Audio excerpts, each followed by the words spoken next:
Hello and welcome to Dwarven Forge Live. This is On the Anvil episode 34. Yes. You were so confident last week. Uh, The week before. well, I didn't think I'd get two in a row. So, welcome. This is the show where we take you behind the scenes here at Dwarven Forge, peel back the curtain, show you what we have on the anvil, what the hot iron of the day is, or the week. Show you a little bit about our process, show you what we're working on, hang out, build, drink a beer, and I don't know, what else do we do on the show? I'm gonna make that our catchphrase. We're gonna bring you the hot iron. Turn you up. I think you might need to boost me as usual. Get it. I gotta keep me to tell you. I gotta figure out some way to get a direct audio feed where you'll still be able to hear me. We'll get there. We got a video feed. We do. We got the video working. We just stop using Macs. Everybody stop using Apple products. Yeah. So this is On the Anvil, the show where we bring you the hot iron, and it's like I guess first we have kind of an exciting topic today that I don't think anybody was expecting necessarily. a hot iron to the eye. Yeah, we got some nice hot iron. So what's our hot topic is our 1 year anniversary coming up, right? Our 1 year anniversary, the plans that we thought of regarding that 1 year anniversary. Woo! We're gonna mostly talk about that tonight. We'll see how much mileage we get out of it. I imagine it'll probably be a situation where we can talk about it all day Turns and out not have a problem. we talk a lot. Yeah. Yeah, we can. There's been very few topics where we haven't been able to get an entire episode out of it. So, like last time, like I prepared like a list of topics, and we wanted just talking about encounters the entire time, which I'm fine with. Well, and it also we get, when we're building, I'll probably be building tonight. That also derails things into some fun tangents, and that's also maybe the charm of it, is we kind of just wander. Yeah. Sandbox. Saying, Nate, the purple hair is gone. No, it's still there. No, it's just fading. It's fading, but like I still see. Yeah, it's not, it's not of this world. No, it's not long for this world. It's growing out. It's too much work to maintain. Yeah, I like the minimum amount of work possible. Oh, look, you're like a Bond villain now. So let's dive into the news so we can dive into our main topic. Yeah. Shall we? Let's dive into the old iron and then get into that hot iron. So that brings us to the news.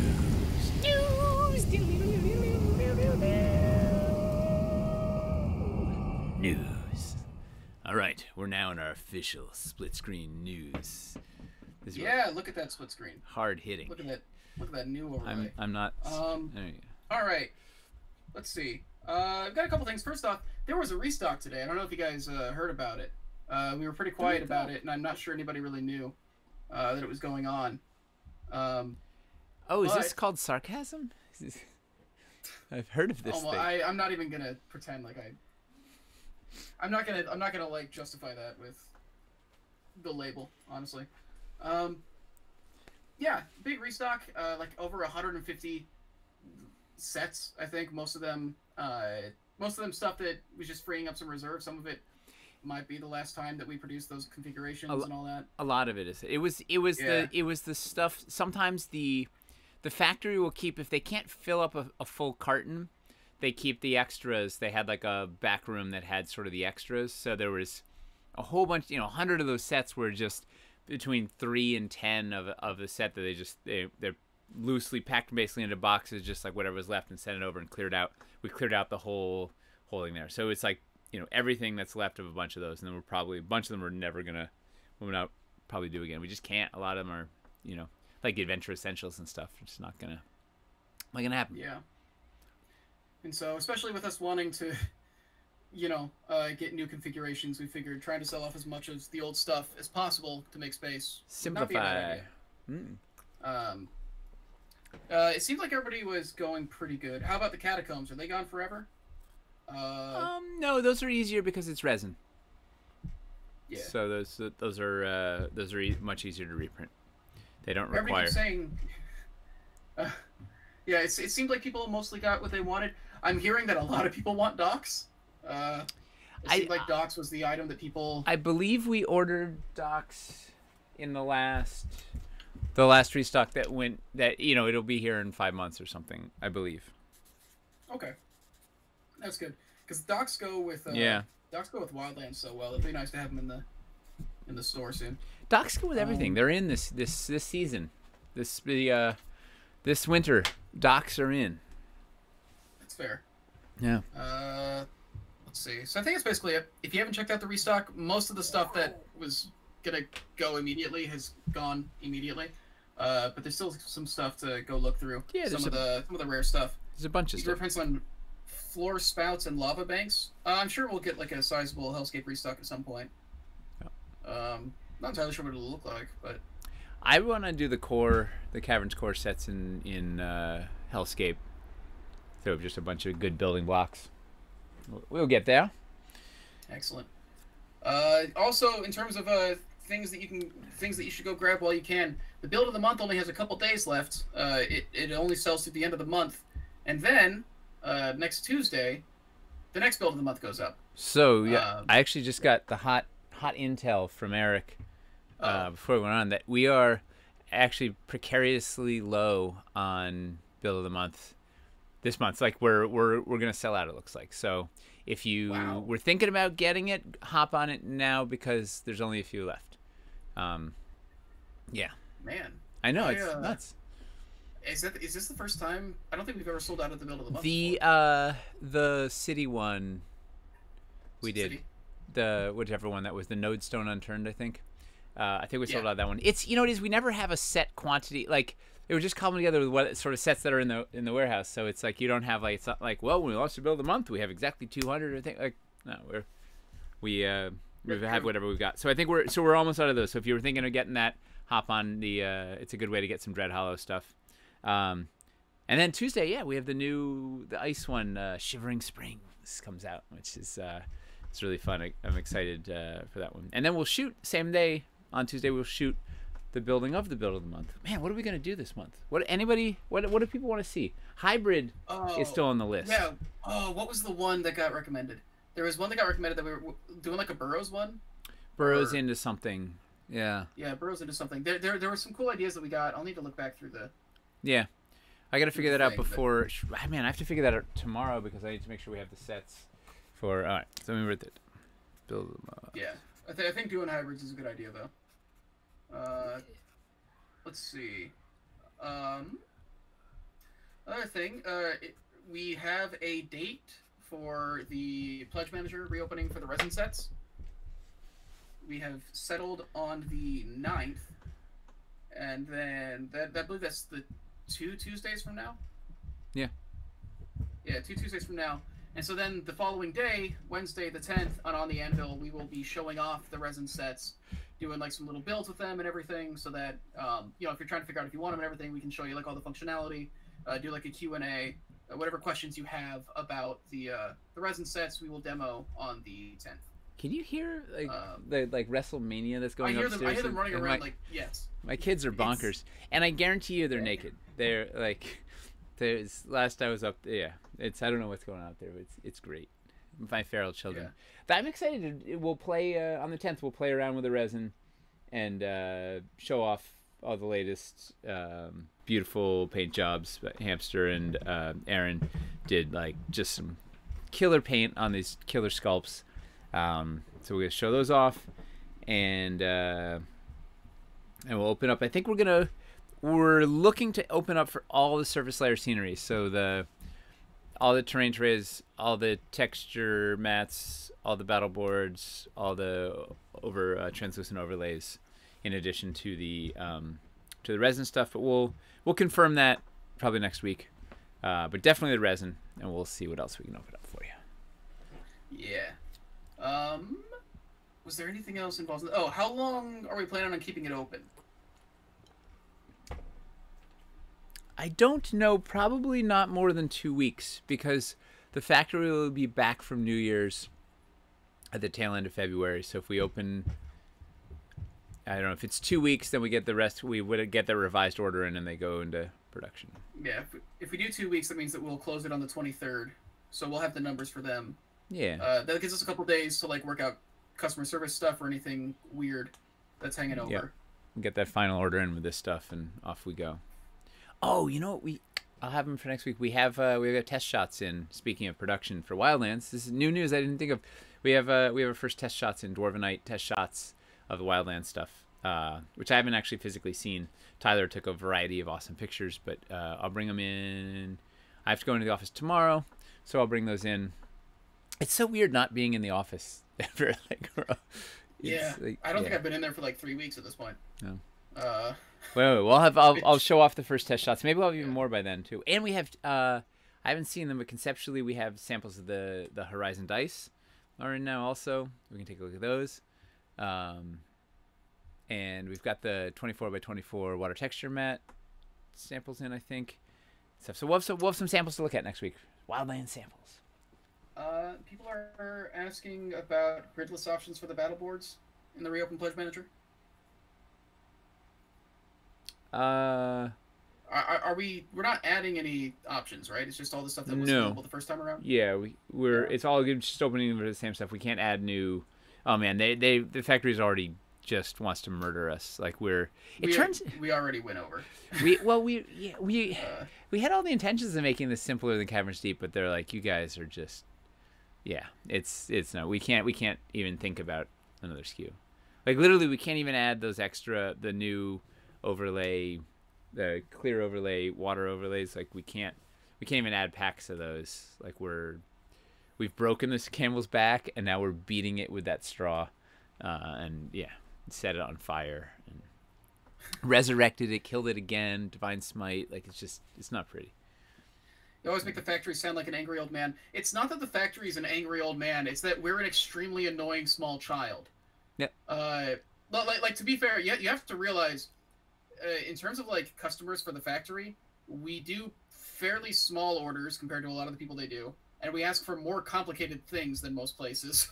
I think we're up to like annoyingly like 40% of their capacity or something. They're not enough that we can fully sustain them, but enough to be a problem, and we demand like 140% of their attention because we care, because we always push these pieces, so we're always trying to do all this new stuff, which involves all this complicated tooling and all these things that are like way more difficult than doing like a little doll or something. A bobblehead, Yeah.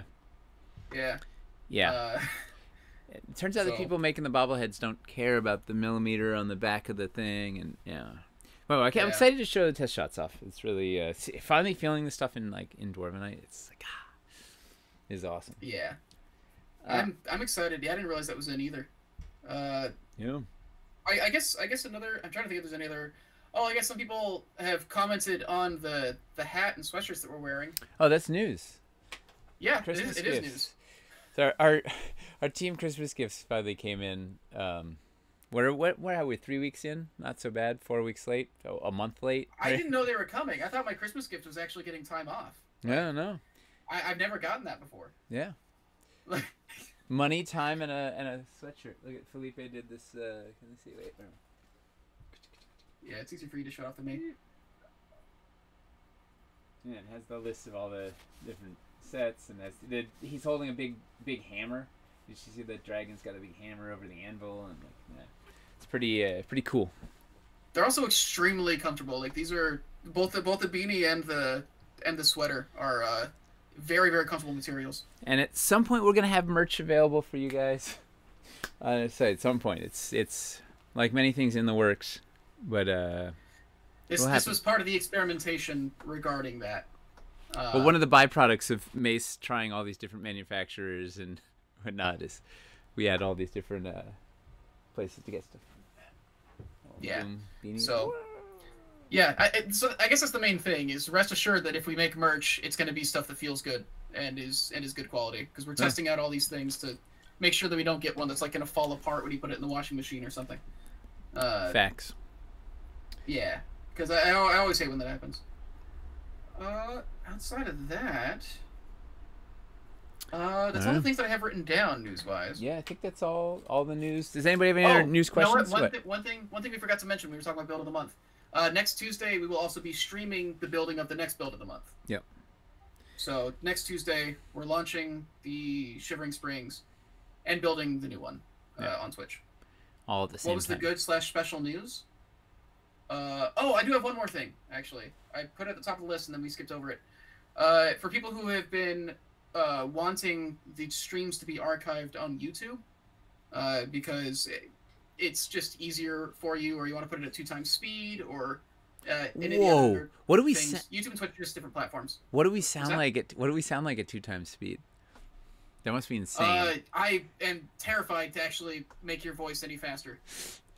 1.5 you can really get going. 1.5 is like the magic. Like I like to listen to a lot of podcasts at 1.5, and it's like it's a good one. 2 is funny that IME asked if this is the official apparel of DooferCon. Let's see. All right. Yeah. So the point is, we now have all of our past streams backed up and archived and put in playlists based on topics. Woo! On a YouTube channel, Dwarven Forge Live. It's actually been done for a couple days, but I didn't want to announce it or put it out there until it's been up there for a couple days, because if anybody went and subscribed to it right after I did it, your subscription box would just be absolutely destroyed with like literally over 100 videos in your sub feed. Wow. Blocking out anything recent that had been uploaded. So I've left it up for a couple days. So as long as there's as long as there's nothing you want to watch that you've been like leaving your subscription feed for like the last 5 days, you should be okay to go and subscribe to it. It is just Dwarven Forge Live. You want to put the thing YouTube, in the I'll grab a link and drop it thing in the thing, as it were. Yeah. Woo! Well, does that wrap up our news? I think that wraps up all the news. All right, let's transition out of this. Goodbye, news. Excited to see the topic classification for the hamster hobby hangs. Topic classification. Yeah. What is it? Yeah, so I just put the YouTube channel in chat if anybody wants. If anybody, because I know sometimes it's nice to just put like an automatic playlist on YouTube. We can put it at a faster speed for the hobby hangs or whatever. When are you guys gonna get on the TikTok train? We actually do have a TikTok account. Yeah. I don't think we're using it yet, but we did lock it down. We've been talking about ways that we could use it. It exists, but who knows when we'll be talking, right? That's what they say, right? Yeah. Yeah. All the talking. So yeah, we've got it. We're trying to figure out what to do with it. But we want to make sure nobody else gets it. Because, like, there's somebody... You know, we relate to Twitch as a platform, so there's somebody else who has Dwarven Forge as a name on Twitch, and it's a guy that streamed Spider-Man on the PS4, like, 3 times 2 years ago, and hasn't used it since. But won't give it up. But, you know, they don't respond when I message them, because they stopped using Twitch. I like Dwarven Forge Live, though. Dwarven Forge Live is perfectly fine. Like, I'm fine with what we settled on. I'm just worried about people that might get confused, thinking, that might be our channel, you know? Fair. Yeah. So before we start talking about next thing, I want to so I have something to do with my hands. Gonna build a little something. I had an idea, which I don't think I've done this before. Is I want to build with some resin tonight. Is that nuts? Like I pulled out. I don't think so. Might as well show it off if you got it, right? Yeah. So I just started pulling out some. I see you got like the Hellgate and stuff out. This is. Oh wow, that's old stuff. This is resin. Yeah, this is the some Den of Evil. So is that a fun? Does it annoy people to build with resin if you basically can't get it, or is it fun to see? Well, here's the question: are we ever going to reprint this? Don't know. I don't know. If there seems like there's a lot of demand for it. Maybe we spike the demand. Maybe we. Showing it off might be what spikes the demand. I guess is what I'm trying to say. We can manipulate it like the stock market. We start a subreddit or something, and yeah. All right. Well, is anybody like? Is there any reason not to do it? Is everybody? Are people? Should we build with some Go resin? How about something with the Wizard's Tower from the reset? A lot of people were talking about the It's not Wizard's Tower. Wizard's Outpost. A lot of people were talking about that set in particular, and I was looking at it and I'm like, yeah, I think that actually is like a really good entry point for castles. Is the Wizard's Outpost? It is. It doesn't do anything other than what it does. Like it's, you can't. It's a pretty cheap way to get a tower into your build, though. Yeah, totally. But it doesn't like it. It's not. You don't have enough pieces to do anything other than a little tower, which it's a great little tower. It's similar to the Tudor cottage or something, right? You can't like take the Tudor cottage and turn it into a cart or a basket or I don't know what you'd turn it into, but you can't. So, yeah, no, the little Wizard's Outpost is a neat one. You can just drop it by itself in like the forest and stuff. Totally. I'd like to see some of this in a modernized Dwarvenite set, but I wouldn't want to own resin. These are some cool looking sculpts. It would be nice to have this in Dwarvenite. Yeah, there's some neat stuff in this. I'm gonna just do it. What the heck? We're gonna live large. So my thought was, yeah. Paul's wondering what happened to the last build. Is this the upstairs for the build we did last week? Yeah. Okay. And I thought, we'd keep it fresh. We'd work on this, and then maybe I don't know when I'm gonna finish that up. I don't know. Yeah, because basically, I mean, we could. The session that you're making this for, it's going to be a 2-part session. So half the party is going to be in those burrows, while your demon boy is going to be up here. Yeah. It's gonna be fun, I think. Although we could finish the burrows. I figured it would be a palate cleanser to do something different, but I think they at least want to see like an update on the burrows. Why don't we? If you've done anything since. I haven't. No. I haven't touched it. No, I take it back. I fiddled a little bit, but not much. Right now it's under. I have next Kickstarter development tray is stacked right on top of it as I'm vertical. But maybe why don't I take I'll clean that thing up. It still needs a bunch of work. That's part of why maybe I'm playing it. I don't know. I could do that instead. It's up to you guys.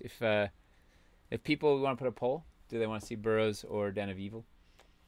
My thought up here was I was gonna take let's go super wide on this stuff. I was gonna take this Den of Evil stuff and then invade it with magma, which would be a fun hybrid. So start with a base of this stuff and then have a bunch of our hellscape pieces sort of invading it, which could be fun. So do you want to do that's pretty rad. Hellscape invasion, or do we want to? I can go back and work on the burrows. And what I'll do is either way, whatever we don't do, I'll take a little walkthrough video and post on Twitter. My Twitter is @NateTaylor, NateTaylor. Today I put up the one from whatever we did 3 weeks ago or something. The ambush by the water. I just did the walkthrough. Yeah. That one tonight. It's fun. That was a fun one to make. Yeah, that build came out nice. And that fight was dynamite. How did it end up going? Because we heard about the starting, but we didn't hear the second. I was kind of designing I wanted them to lose. Well, I didn't want them to lose. I wanted to face them I feel like they haven't really gone up against something that could just absolutely murder them, and I wanted to give them a really tough fight. So I made these guys were high stats, right? It was the one guy was a revenant that I gave some paladin abilities. He was the big anti-paladin, the antithesis of the paladin character. And one was a Shadar-kai Gloomweaver. It was the opposite of their warlock, and he was brutal. He has 5th level spells. I had a Drow Priestess of Lolth and a Snickery Dickory. Is this the Banderhob rogue? I gave some assassin sneak attack and whatnot. So it was it was a hard hitting. They were kind of higher, or they were definitely higher, collectively higher power level than the players, and a combination of lucky rolls and some bonkers. The barbarian dropped. The instant fortress. It's the most annoying item you could ever give your players, because it lets them just make a 20 by 20 iron impregnable stone fortress pop up 30 feet tall. It's perfect for a Dwarven Forge, right? It's got arrow slits on the thing. It's battlements, whatever. So the barbarian / rogue threw that thing down right on the revenant, who was their huge tank, 140 hit point, whatever, and it does 10d10 damage or 10d12, something insane amount of damage. But that's not that. So, and he rolled a 1 on his save. It was a dex save to dive out of the way, and it was right between this big thing of rocks. So I had the tower pin him between the tower and the rock, he couldn't. It pinned him in place. In addition to doing 80 points of damage, it pinned him in place, and then he was gonna basically be able to. He was all melee. He was the huge tanking melee that was just gonna do all sorts of stuff. He couldn't do anything, so I had him chop his own leg off to get out of there because he's a revenant. He doesn't care. It'll regen, and he basically didn't get into the fight the rest of the time because he was limping around it. Like he had like a 15-foot move speed with that because he had no leg, but he was regenerating 10 hit points every turn. But he so they basically eliminated him out of the fight in the first round, which was just dynamite. And then kind of nuked the caster. They got one of them went down. The one that had the rod went down, and it was a really good fight. It was like they had some really good team tactics. They were like, I was super proud of my son because he was the paladin and the druid went down. And she had the item that they were trying to get, and they grabbed her body. He was down to like, I don't know, 20 hit points, and he didn't bother healing himself. He just put all his actions in racing over, and he's the protection paladin, and he like planted himself over her body, and he's using his they were trying to get her body, and he's like just using his reaction to like fend him off, and then they got her anyway, and they threw up darkness, and he just plunged blindly into the darkness, trying to lay on hands on her, and got like got the 18 on the roll, and managed to heal her up and the thing, and just like threw all caution to the wind and just like went in, and he's like, no, you are not getting one of our team down. It was like, it was awesome. It sounds like your kids understand how to play the game better than some adults. Well, he was playing emotionally rather than trying to maximize his action economy. Well, right? That's the fun part though. Yeah, it was awesome. He was like, I'm not gonna heal myself. He's like, I've got to get in and get there and like stop them from doing this. He's like, this is like, they can't, and it was awesome. And they managed to take down the drow she was like the ringleader of the thing, and the other guys portaled out and did a thing. But so now like they have her captured, they can question her, but the other ones will come back for vengeance. It was awesome, and I was totally surprised that they just nuked these guys. They really it was a good one. Anyway, so what do people want to do? What's the poll? Are we gonna do Burrows or are we gonna do Den of Evil 1? It was 65% to 35%. So all right. It's Den of Evil it is. Only a couple people voted. But I will take I'll finish up that Burrows thing and do a fly through at some point. So you guys you'll see that on Twitter. We'll share it with you. All right. So so Chris, what's our hot topic? What's the hot iron on the fire? All right. So one of the things we've been working on, other than the YouTube channel. Oh wait! I'm gonna interrupt you one more time. I forgot. Amy wanted to see these. Had a question about the wall of fire. She put on Twitter when I. So check this out. So these are. So the walls. Yeah. So if you saw his walkthrough video on Twitter earlier today, he showed this off. So these, she was asking if these were hollow like the ice walls, and they're not. So the ice walls were designed to be able to fit over a mini, so you could trap a thing in them. But these weren't. We didn't want to make these giant and beefy, so they're too thin. It didn't make sense. They feel better when they're not hollow. Somehow when it's hollow, it doesn't feel real. I don't know. It feels like it's missing something. So anyway, so they're not hollow, but they are nice and translucent, and our buddies over at McKee's Morology made these neat little. Can you see that? Hang on, let me turn off this. Does that read? I think the camera. I think the DSLR is a little warm, and it's making it not read as much. But. Well, so here I just turn off some light, and then. There you go. Yeah, so we made these neat That's little. Cool. Is that cool? So here's like an unilluminated. Wait. Here's an unilluminated one. Do they sell these? Yeah. Yeah, it's How much are these? I don't remember, but it's very reasonable. Like I don't think he's making. I don't think it's worth. Like he's not. He has all sorts of really cool little mini things that he makes that are a lot of them designed specifically for our stuff. Yeah.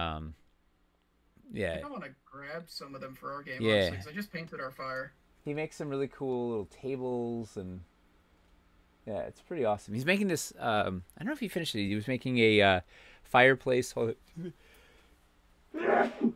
A fireplace that had the mantle was magnetic, so you could put like the magnetic dragon's head and stuff up there. It's pretty neat. Anyway, so that was those are the walls of fire. All right, I'm gonna put the link to his site in chat in case you guys want to take a look at those. Yeah. Yeah, he's got all sorts of neat stuff. Well, he's got a lot of stuff on here. Yeah. And it's just like, he's just making this stuff in his basement, so sometimes you have to wait a little bit for them to be stocked and whatever, but it's some really cool... Wait, $4 each for those? Yeah, that's very affordable. Yeah. I put the link in chat to their site if you want to take a look at everything they got. They have other accessories other than those light up things. But those are pretty cool. Yeah, he's got all these really cool little intricate tables and just really beautiful miniature stuff. Really, all designed to complement the rest of your DF stuff. Like he's a big DF fan and makes the extra little bits that he wishes he had, and so he has them. All right, so Chris, so back to our regularly scheduled announcements here. What are we talking? We got one other question that we should answer. People are wondering if there's going to be any beans about the other resin piece tonight, or are we keeping that a secret for the pledge manager? Oh, mostly just because I don't know where the pictures are. All right. Not being coy. I just don't I don't know. I have to track all that stuff down. People were excited about that. That's fine. They're getting some exciting stuff tonight, anyways. Yeah. Well, so if you remember next week. What's up? Next week, maybe we could show next week. Yeah. Cool. If I remember, if you remind me. What are we looking at here? Well, somebody in chat will explain it to Greg, I'm sure. Den of Evil. Yeah, the Den of Evil. This is the other build. The next session. So the Burrows build is going to be one part of the session after the one we built before. That's the basement. This is going to be where the other character is, while everybody else is in those burrows. It's the Mission Impossible, Ethan is upstairs doing his thing, and the rest of them are crawling around in the ventilation ducts down below. Yeah. It's gonna be it should be fun. I'm gonna invade this thing with lava. I don't know exactly how or what, but that's the plan. But yeah, so essentially, if you remember last week, we talked about potentially doing a like a live game with viewers and everything as part of the anniversary of us doing Twitch. 1 year anniversary. How exciting! Woo! Yeah. We've been doing this thing for a whole year. Yeah. And that has kind of they're saying it's a little hard to hear me. Really? Yeah, I can also talk louder. I can boost my volume. Hold on. Can you? It's easier than getting to the... Yeah. Oh, there you go. Do I seem notably louder? Excellent. Like hot iron. Nice. Hot iron in your area. So that's kind of evolved a little bit. And now what we're looking at is doing 4 streams in a row to kind of for better or worse, kind of like a test run of some kind of like ForgeCon, basically. It's like a festival. Yeah, it's a convention, an online convention for celebrating our community and I don't know, just fun. Right? Kind of a 4-day event that combines the kind of stuff that we do, the kind of stuff that you expect from Dwarven Forge, both in our channel and off of it and stuff like that. What kind of stuff should they expect from us? Just meaning like, building with pieces, like having fun and being weird, like behind the scenes community interaction, like taking feedback, that kind of stuff. Having fun, being weird, building with having fun and being weird. That's our entire brand. Yeah, that's my entire life. Yeah. So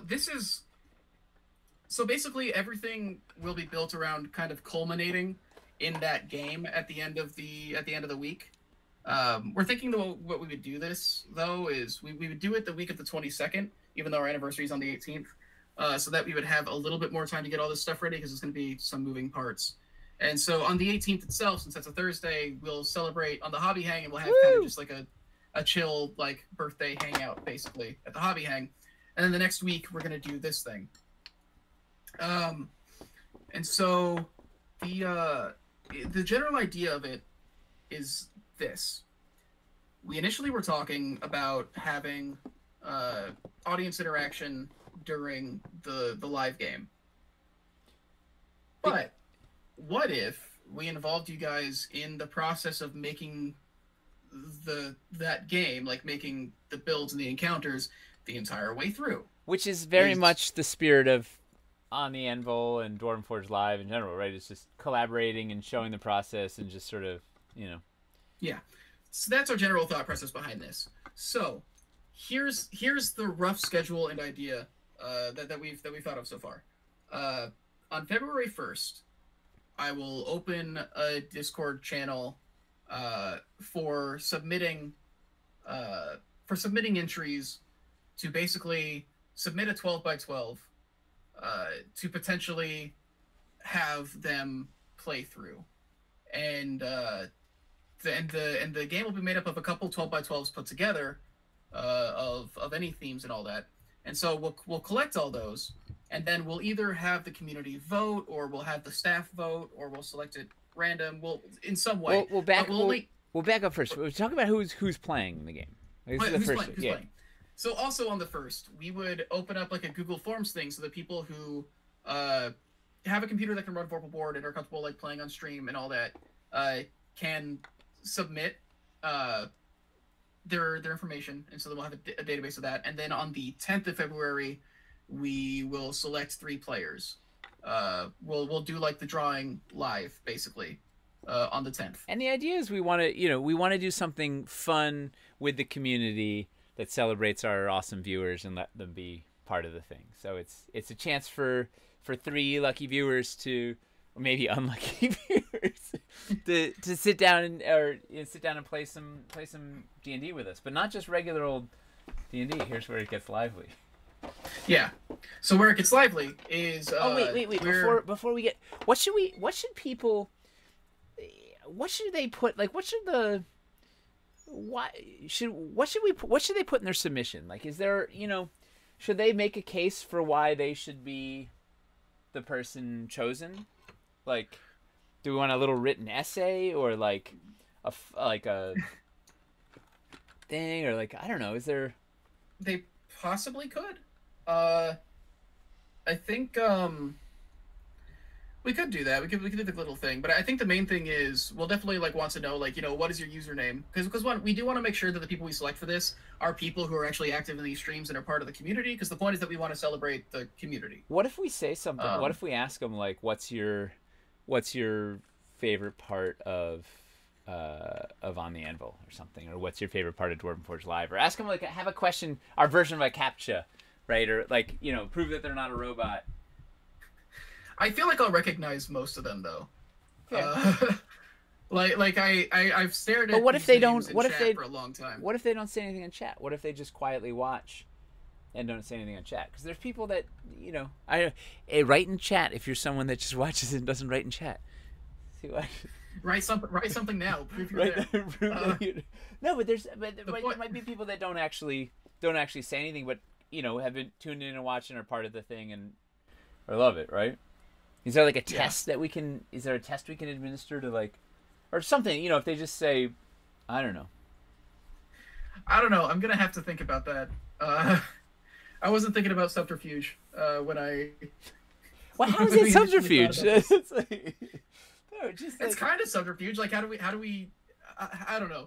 Well, it's just making sure that they're actually someone that watches. Like they. That's fair. We'll have to think about it. It's a vetting process. Actually, you know what? I can probably actually check, because if they're watching, they'll have channel points. So I can probably actually cross-reference. If I don't recognize the name directly, I can check and see. Channel points. There you go. Yeah, I can check and see, like, okay, cool. Yeah, this person has actually been watching. Like, they don't have like 50 channel points because they just turned it on for the giveaway or whatever. Yeah. But also, like, even if they're not like big Twitch people, like if they're forum people as well, like that's also like I'll recognize names off of the forums as well. Fair. So it's not fair. Well, here, what if they put what their is 8.8k channel points a lot? Basically, you just have to like not have like less than 100. You have to have clearly been watching us for at least more than like 10 minutes. What if they pitch their character that they'd play? What if that's their thing? Like describe your character in 2 sentences or something. You can describe the character as well. That's fine. I don't want to like cut people off because the point is, we'll have a forum and we'll have the information that we need there, because I'm also going to need to know like what you're playing on and everything, because I need to make sure that everybody's going to be able to run Vorpal board that is in the game. So we're going to need to make sure that like you meet like the tech requirements and stuff like that. So we'll get the players in that way. But I want to get. Is there concern about fraud for this? Not about fraud so much as we just don't want to like get into the game and it turns out like somebody is there just to. I don't think something's going to go wrong. No, but it's just like just making sure. We want it to be a genuine member of the community, someone that's hung out and watched this and like is celebrating. We want to be celebrating the awesome the awesome viewers that make this possible. That's what it is. Yeah, we don't want some rando off the internet. Like it's less about it's less about somebody who's inactive, and it's more about just trying to make sure that we don't get somebody on there who's just gonna like get on here and like think it's funny to just like shout a bunch of awful stuff or something, basically, which I don't think this community would do. So I'm not terribly worried about it, but I just want there to be like some kind of actual. It'd be nice if we, just because we'll recognize most of the people who are in the community because we pay a lot of attention to the community. It sure would be memorable if we got some like weird Russian bot that was like like... We just put Nightbot in the game. Welcome, I am Nightbot. Yeah. That's basically it. And it's also just because this is like a celebration of the community, we do want it to actually be people who are a part of the community that we know are part of the community, as opposed to somebody who just saw a chance to play in a game on Twitter. And exactly, right? You want it to be like, oh wow, it's someone you recognize from chat is now playing up on the thing. It's like that's kind of the fun. To me, that's the fun of it. Is you see, it's like, oh yeah, this is somebody that I've interacted with, and now we get to see them. Especially because we're only picking 3, so we really don't want one of those slots to go to somebody who isn't actually part of the community. Yep. And then, have you done the drawings for the game's promise for hitting 4 million? No, we're gonna do that closer to what. Like, we're gonna do that like when we get into like fulfillment. Well, we wanted to have the pieces, right? We wanted to run it on Wildlands pieces. Yeah, so we're gonna it'll be once we've like hit the actual fulfillment time. So it won't be for a bit that we do the games. Yeah. Although, how are we gonna get Stefan? Huh. All right, we'll have to sort out how we do it. Yeah, we'll get it. We will certainly do it, but not this second. Because I really wanted to have pieces in hand, the actual final pieces. Yeah, and so while the character selection is happening, we'll also have build submissions, and we'll only allow like 1 build per person because we don't want to like completely flood it with stuff, and we don't want to have more than 1 build from each person anyways. It would be nice if every build is represented by someone different in the community, basically. And I'm not entirely sure yet if that'll be a community vote to select them, or if it'll be the staff, a random drawing. We should do both. I think we should do. So the idea was there's this right. Have the community select a number and have the staff select a number. Yeah. Right. So and because the idea was we wanted to celebrate like there's, the Discord and the forums, like this is an active community where people are doing all sorts of awesome creative bits and showing off their work and whatever. So we wanted to kind of take some of that and roll it into the game and have people submit. The idea is 12 by 12 builds that will indicate there'll have to be a couple of connection points. It might be 3 sides. There'll be a 2 by 2 open on 3 sides or something like that, so they can connect together. And so you get a 12 by 12 build. With that, we'll select our favorites, then we'll rebuild them. You have to give us the recipe, and however we pick them, rebuild them, and then we're going to use those in the game. So it'll be a modular game built with like you guys get to build the various pieces of this thing, and we don't even know what it's going to be. So we'll have that stuff happen. And then when we get to once we select the players on the 10th is when we're planning to select the players. They then will be able, you'll have like a week or so to get your character made and all that. We'll get the D&D Beyond campaign set up so you can design it, and we will make Eldritch Foundry minis for those characters and print them off at the office and all that. And then the week of streams, here's the plan for that. This is nuts. This is nuts. So Tuesday, the plan for Tuesday is to do another build jam, like what Tyler and Toby did during Wildlands. Do another one of those. What they're doing is like competing to make like 2 more rooms or something that'll be in the build, and so then the community will vote on like which of those builds goes in the game, and so we'll kind of like finish fleshing out the builds that are in it that way. So they'll make like the boss fight or something. It'll be like the big final. Yeah. Yeah. It'll be something. We're still working out the exact details of that. So we will have, so basically we'll have them competing to like build something for the game, and you guys vote on that then. Wednesday, on the Anvil, and so here's the thing about that. So the players, we're gonna have to ask that they don't go to those streams because we don't want them to be spoiled and know what's gonna be coming in the game. So if you win the chance to play, you have to sit out Dwarven Forge Live for 3 streams. So, Tuesday, Wednesday, Thursday. Don't watch so you can have a you don't want to spoil the surprise. Yeah, and so that's the plan with those. Yeah, and then Wednesday on the Anvil, we are going to then design the encounters for those rooms with you guys. At least some of them. I don't know if we'll be able to get through all of them in one stream, but on the Anvil will then be an encounter planning thing with you guys where we figure out what's going to happen in those rooms. And then so it'll be a lot like building of the build of the month, where we're just gonna we'll pull up the thing that I just lost my feed. Oh wait, is everything out? We didn't lose the feed on the stream, right? Just my it all looks good to me. Okay, good. Yeah. So we'll do a thing like kind of like building of the build of the month, where we just brainstorm live like what based on these builds what the heck we're gonna do. Yeah, and then Thursday at the Hobby Hang, we will be painting the player minis for the game, and then on Friday we will do the game, and we're gonna have a bunch of ways that you guys can interact with it. In terms of coming up with like NPCs so we're planning for this game to be just like pure chaos, basically. Where like the reason improvisation.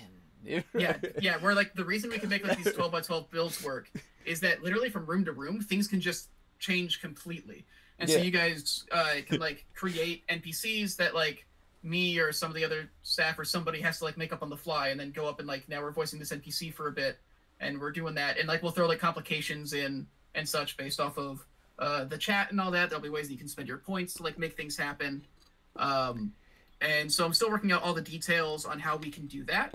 But I've got a number of ideas for that, and it's being refined. Basically, we want to involve you guys in the action. The game itself. We want it to be just similar to the rest of this stuff, where we get just awesome feedback, kind of live, and roll it all in to something, and we don't even know what exactly is going to happen, right? It's just going to be it's going to be a wild ride, and then also, hopefully you'll be watching and you'll recognize like these are the people you've been hanging out with chat. Now you get to like torment them or aid them or whatever with your channel points and your decisions, and voting on what which 12x12 are they going on to next, and which complication is there, and what terrible accent does Chris have to do, and like what just.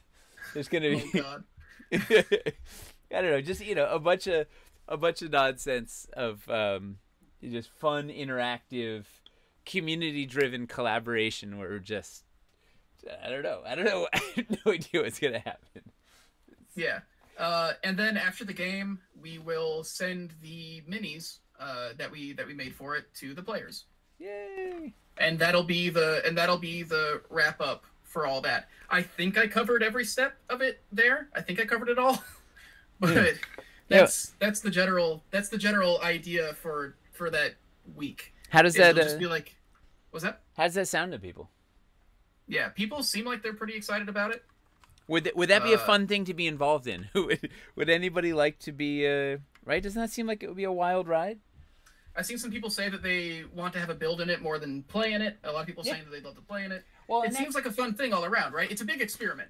Well, and that's the thing if you don't want to play, you don't have to submit to be a player if you don't want to play.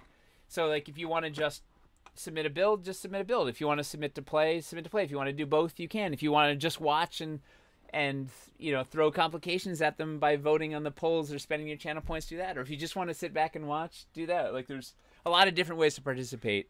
I mean, help people, right? They can help guide some of the color choices on the painting the players. We can, if you want to sit and just help figure out the story on that Wednesday, like as we're looking at these things, just chime in on story ideas. Like, it seems like there's a ton of different ways that different people can be involved depending on what you're excited about. Yeah. So that's that's what we've scribbled together over the last week. And yeah, the plan is just not to worry too much about it, but just make it just like a big chaotic, like fun celebration of the stuff we like to do, basically. Yeah. Does anybody see any holes in this plan? And that's the thing. And yeah, so I'll be most of the stuff will be run through Discord just because it's the easiest place to organize it, but I will be putting links and stuff you can submit from the forums and all that. I'll be putting a link to like the Google Docs and all that in there. So the forums will be included. I'm sure we'll say something about it on social media. Oh, for sure. Yeah. It is overambitious. It's not Dwarven Forge if it's not overambitious. Yeah, that's funny. I was like, this is like, this is just like a low key thing we're putting together for. I think the main thing is it feels a lot lower pressure to me than like running a Kickstarter. Yes. I think that's the main thing. Like, I'm just really excited to do it because it sounds like it's going to be a lot of fun. Because like, I don't think there's like negative consequences to this. It's not like it's like, that story didn't make any sense. This was awful. It's like, no, this is just supposed to be madness. And well, it's like it's more, it's almost, it's a lot more fly by the seat of your pants, but that's kind of the fun of it. I think. I hope. Nice idea to get folks involved, but it might not expand the pool of watchers that much. See, I think it might. I think this might expand the pool of watchers at least more than our usual streams do. Although, you know what? I don't even care. Like, Yeah. It's not about trying to like get a whole bunch of people to tune in. It's about saying thank you guys. This is like celebrating an awesome year of hanging out with awesome viewers and just what was it being fun, quirky, and building stuff online or something, like whatever, like just, it's not like it's not a scheme to get to double our viewer base. It's just like a fun celebration of what we do and trying to involve you guys as much as we can in fun ways. Yeah. And that's the thing. So like, because that was another thing, is it's like, I was trying to think like, I don't want the people who aren't playing to not feel involved. And so making the whole process as collaborative as possible seems like the best way we can do that. Draw multiple people in case of fake accounts. That's the thing, is so the reason I want to do it through Google Forms is so that I can look like, okay, this is clearly like a bot or something, or like this isn't like an actual person. It'll be easy to catch that stuff, as opposed to like if we were running it like we usually run like our giveaways like here. Yeah. Well, we had Stefan got a message on Facebook one time or something. Somebody that like said they wanted to work for Dwarven Forge or something. It wasn't exactly sure, but there was one of the telltale lines in it was, "I am an enthusiastic human," which seemed to indicate that they might not be a human. It was like a nonsense thing. He's like, "I think we should answer this." I was like, "Stefan, this isn't even English," and they're trying to make a case that they're a human. It's usually not. So anyway, so we don't want any enthusiastic humans to apply. Speaking of which, Rabbit Burner asks, do you have to be human? You only have to be able to operate a computer, and I suppose speak would be good. You have to be able to talk. Yeah. Oh, Rabbit, please submit your. It would be really fun to play some D&D with you.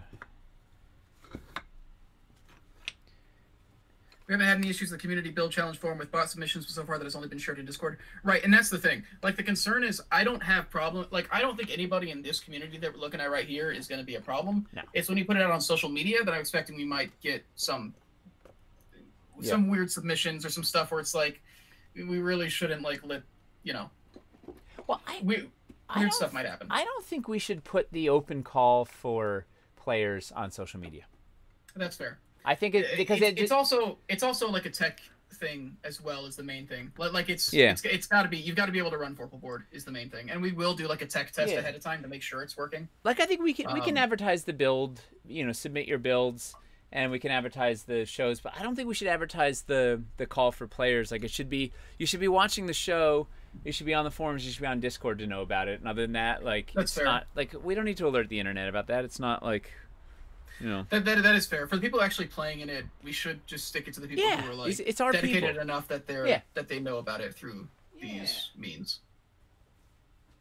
Because that ensures we get our people. Yeah.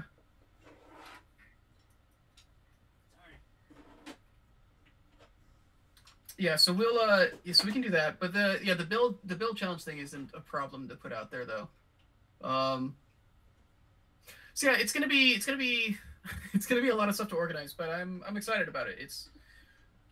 It kind of gives that like rush that you get from doing that you get from doing Kickstarters or big projects. Yeah, and we're gonna get some like crazy submissions, and then people get to see their build, like see people struggling through their build, like trying to survive this nonsense, like. And ultimately, I'm hoping that what we'll end up with at the end of the day is stuff that's really cool to like go back and watch, Yes. And just be able to say like, oh man, I remember when this thing was happening. This was like really cool. Yeah.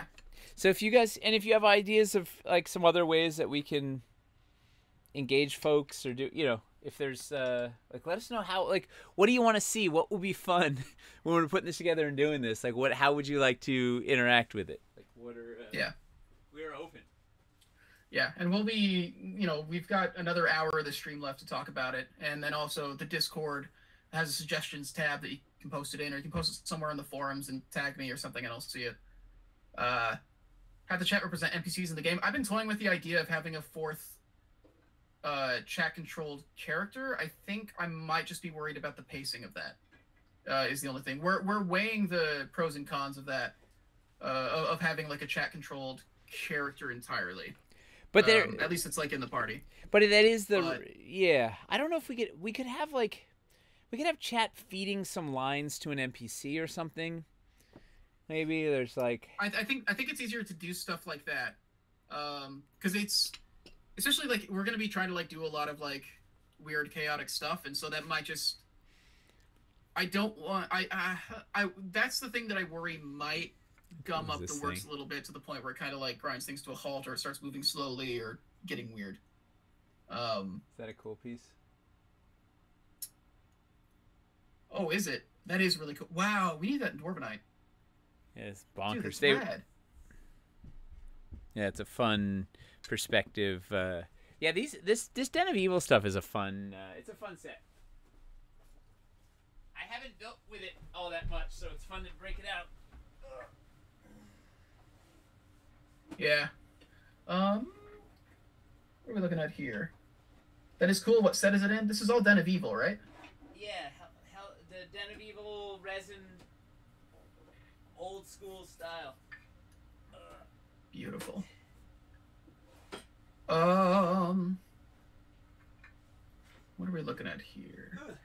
It's around 7:59. We could take a break for fan build and giveaway if we wanted to.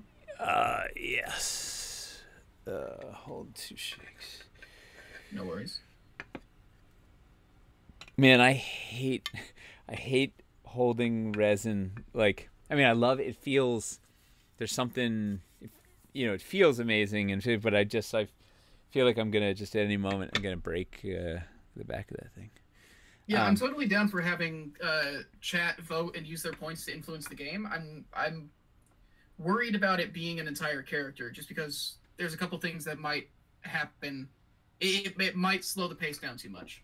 But having the chat do a bunch of other stuff in the game, I definitely want to happen. I want the chat to be able to constantly be doing things. Ooh, maybe they could be deciding, maybe they could be like voting every round on like what action the monster does or something, like the boss does. Yep. Like we can have like the stat block for the monster there, and they can have it open. You know what? It would say like, okay, which move. Maybe we have like, maybe there's like some totally reliable construct that the the boss is made that is run by the chat, right? That it's like it's the the Decimator 5000 Warforged giant that you never know what it's gonna do. Yeah, I mostly just I don't want us to get caught up on the initiative, waiting to figure out like what's going on with the chat character. But I guess it just comes down to like running the polls on time and all. Run a poll before that gets to yeah. I think we can do something. Maybe we pull something off. Yeah. Oh. All right, so let's should we roll a giveaway and then show off this this fan build? Oh man, what word should we? Chaos. What should the word be? What's up? Chaos. Chaos. All right. The keyword is chaos. Type chaos in chat if you want a chance to win a starter dungeon. We can only ship it to the United States. If you live outside of the United States, if you have a friend in the United States that you can ship it to, we can do that.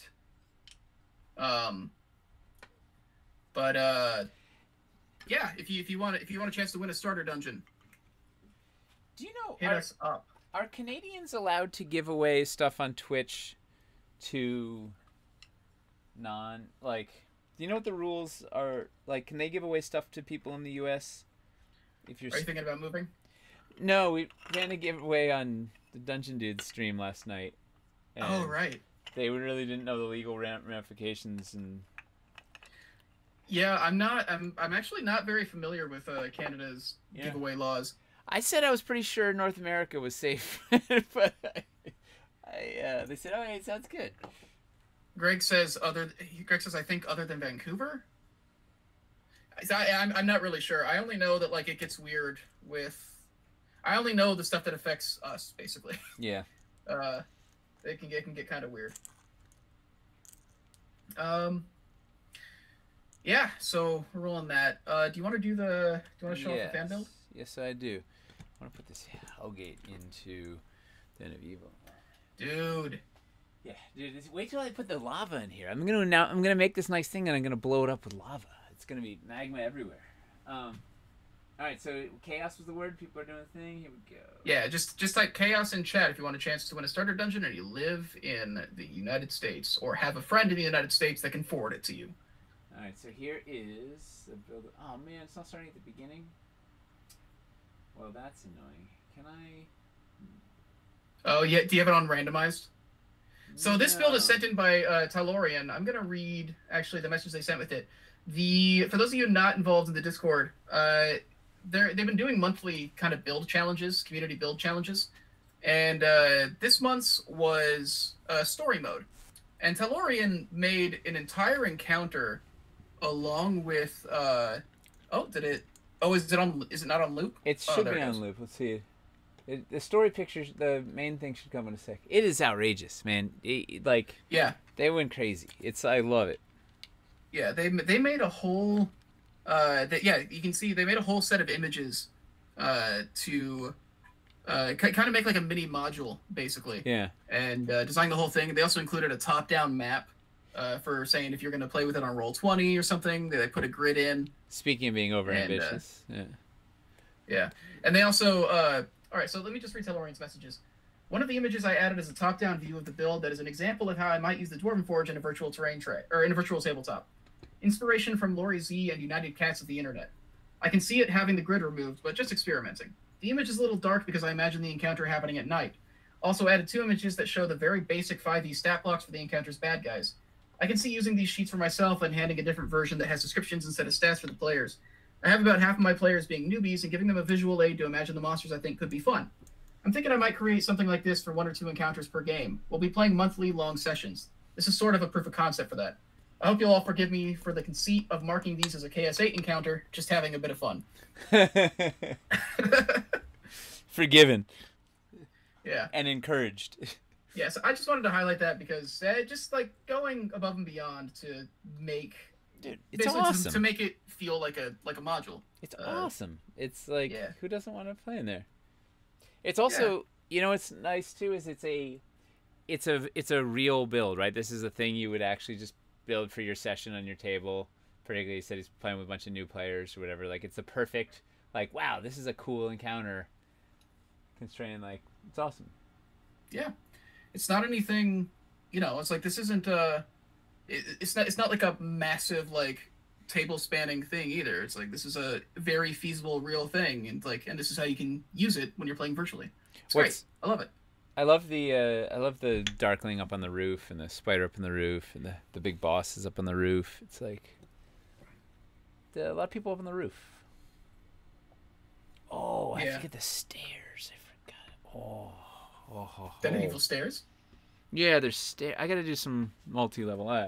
Do we want to come back from the? Oh, yeah. Right. We'll go. All right. I'm gonna roll the giveaway in a. Oh. Hang on a second. What happened? What is it? It didn't treat anybody as eligible. What's going on here? Uh-oh. They heard about our Canadian shenanigans. We might need everybody to. Twitch police are coming after us. Yeah, we might need everybody to.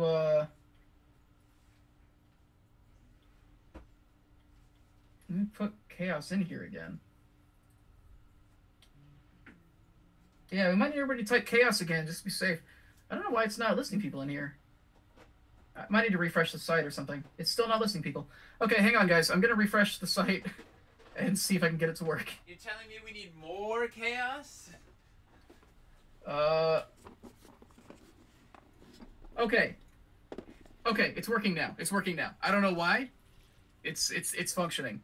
So yeah, Chaos more. We're going to run it for another 5 minutes. So just type Chaos at least once. You won't be disqualified if you type it more than that. However, it spams up the chat a little bit. But let's go ahead and put Chaos in there. I forgot. And we'll get this giveaway rolled. What's up? Oh, I forgot about some of these. Some of these pieces that are. Wait, I'm in the wrong. Oh wait. Let me go.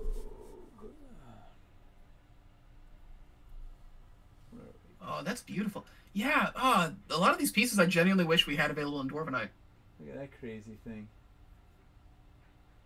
So, like, I'd forgotten some of these things existed. These stairs are just, check these out. Some of this architecture is. Oh man. And there's 2 parts, so you can like. Those are sick. Yeah, and then this was Stefan's psychedelic period. These floors. This was, these were the precursor to the. Whoops, where are we going? Right here. Precursor to the city builder. Wait, why can I not figure out which way is right and left? I guess everything's. It's always like a little inverted. I have the same problem. And then these open up so you can make it a 4-way thing. Each wall opens up. Some good. Yeah, I forget this set. This Den of Evil is really gorgeous. Where is this? Check this thing out. This big riser piece, which then has this crazy. Everything about it's awesome until you get to the faces are kind of. It falls apart in there, but the concept that there's like this pit of souls in there. Yeah, they're kind of like imagine that, but with like the level of detail that the Lemur pit has. Exactly. This should Oh wait, here we go. Wait, can you put the Lemur pit in there? Oh yeah, this is so. Wait. Oh, it's. Oh my god. I might have to take an X-Acto knife to this. Let's see. Got to do some modding on air. Wouldn't be the first time. Like they just burst through the floor. Yeah. Like, kick the grate up. Man, it's so frustratingly close. All right, here we get.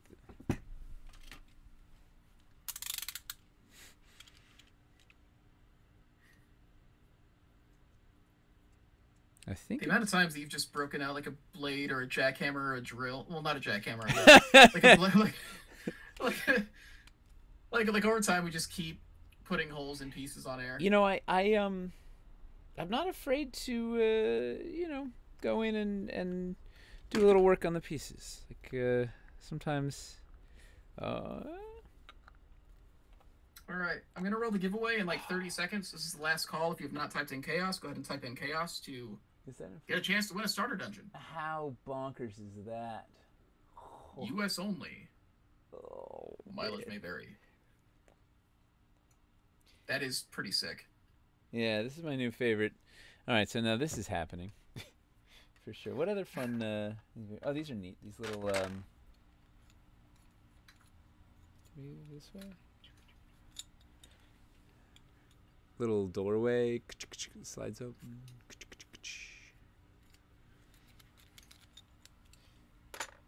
Pillars. All right. Look at these crazy things.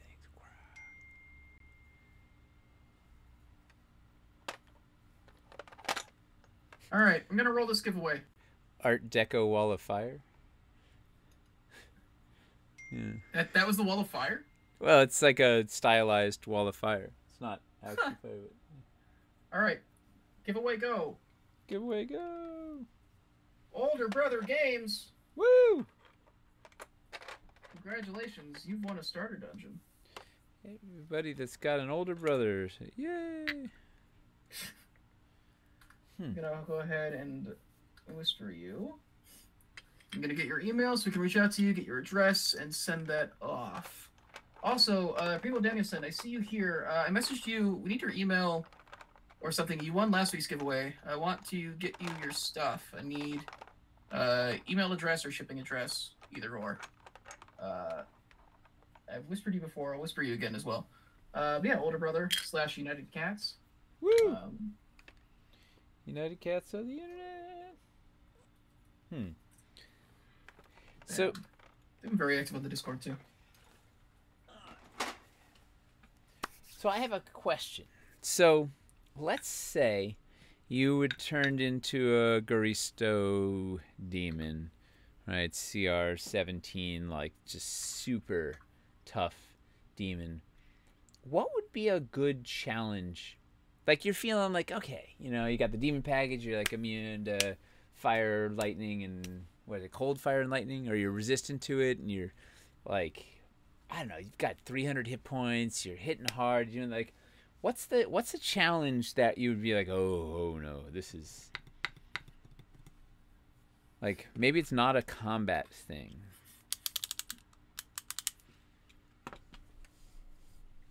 Maybe it's not a combat thing? Oh, in this room? Know. Well, yeah, because, like... What is he again? A Garistro. No, he's a warlock. Pacted to the fiend, and he... Every now and then, he hulks out and turns into a Garisto. And so he's what gonna be... He's gonna be bonkers. Like, he's gonna be, like, you know, just absolutely brutal stats. What if he ends up having to... Like, his patron starts doing something that might mess things up here? Like his patron wants to, like, mess with the situation or something, so he has to, like, work against his patron a little bit or something. Yes. Yeah. His patron just, like, wants the chaos, or, like, maybe his patron wants the Titan to wake up or something. And then it becomes a thing of, like, okay, are you going to listen to your patron, or are you going to, you know, keep your party alive? Well, maybe it's that, like... You know that the fun trope they do in the movies when, like, you know, the body switching movie, or the thing where, you know, there's like, or Ratatouille where the rat is controlling the guy, where it's like, you know, the ruse is going to be up, like he loses control of his body, like there's a whole assemblage of demons or whatever, and he's got to be in the middle of the thing and he starts losing control, or, you know, like they're starting to see through the that he's not truly a pure demon or whatever, right? He's starting to fight himself. He's, like, losing control, on top of, like, with the threat of, like, there's more demons than him. Like, he can't kill all of them, so he's got to, like, keep his stay under cover while his body's betraying him, because maybe his patron is doing something. What are they trying to do? And I want to do a whole raised area and then put some magma in here. We get. So what is a thing that would be hard to do for a big demon? I think it'd be hard to do for a big demon. Weird Jeopardy game. Also, take what are things that are hard for a... Where did I put my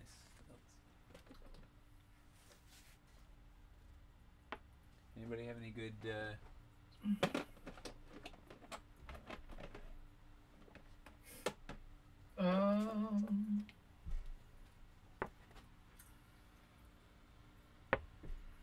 Let's see. When demons are afraid, don't they turn on each other? Tiny passages, pass through sacred ground. Ooh, sacred ground. Maybe something could be done with magic circle. Yes. That's always an interesting. Somebody suggested using a wall of force before to represent like some kind of barrier that only certain people could pass through. Although I think it was only demons could pass through it, which is how we got into the first place. Yeah. Maybe not. But what if there's a? What if they're waiting for him? What if they think he's? What if they've been waiting for what they think is him to show up to break down this thing or whatever, and they're like, all right, you've got to pass through the celestial veil to break it so the rest of us can get through. But he knows that if he goes through it, it'll transform him back, and he'll get shredded alive or something. Could be it. Something involving the hollow spell. What is that? Hallowed spell. Hallowed ground. The solar would be a good combat challenge. The solar. Is he actually Garistro, or is the Gore another soul that has been advanced to this level of power? He's actually, but I guess so. But he's trapped in a mortal form, so maybe he is truly a demon then, huh? Must testify past wrongdoings or be struck by positive energy. Moonbeam, depending on the level, Moonbeam could be good. He's not shapeshifted, right? No. Okay. That's one of my favorite details of Moonbeam. Turns your werewolf. Well, if somebody's shapeshifted and they get hit by Moonbeam, it forces them out of their shapeshift. Yeah. Yeah, it's they get the anti-lycanthrope.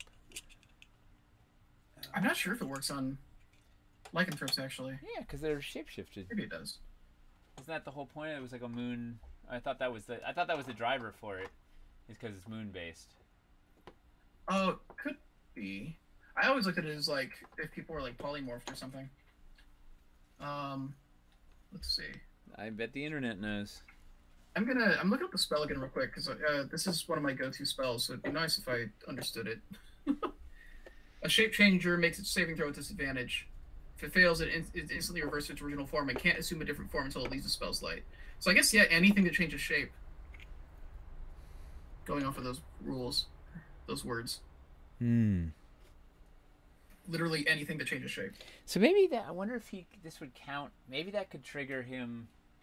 And there's like this big spotlight of Moonbeam that he, there's some the threat of transforming back amidst a horde of demons is a fun threat. Oh wait, I'm still zooming on nothing. That's the thing we did. We had a druid who had wild shaped into an elephant and then summoned a bunch of elephants. Well, I guess reverse. Summoned a bunch of elephants and walked into an elephant and was leading them on like a stampede through a bunch of things. So I just dropped a moonbeam on it, and it couldn't. It was in the middle of the pack, so it couldn't churn out of the way of the moonbeam, so it had to run straight through it. And then the druid like changed back to normal form, and then got like it got stampeded. Oh, that is poetic justice. Yeah, that is amazing. That is like that is perfect. Using magic in fun ways is one of my favorite things. Oh yeah, it is. There's so much you can do about with it other than just regular direct attacks. Well, that's it's a toolbox that's just outrageous. Man, I'll never get over my zone of truth. I just keep thinking about that zone of truth moment. If it's in the Argent Palace, the Celestials killed while its construction might be trapped in the marble stones and trying to get out. That will capture the tortured souls in the Den of Evil pieces.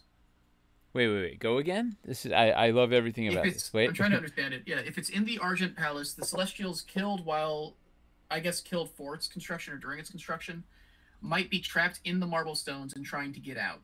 That will capture the tortured souls in the Den of Evil pieces. I like that.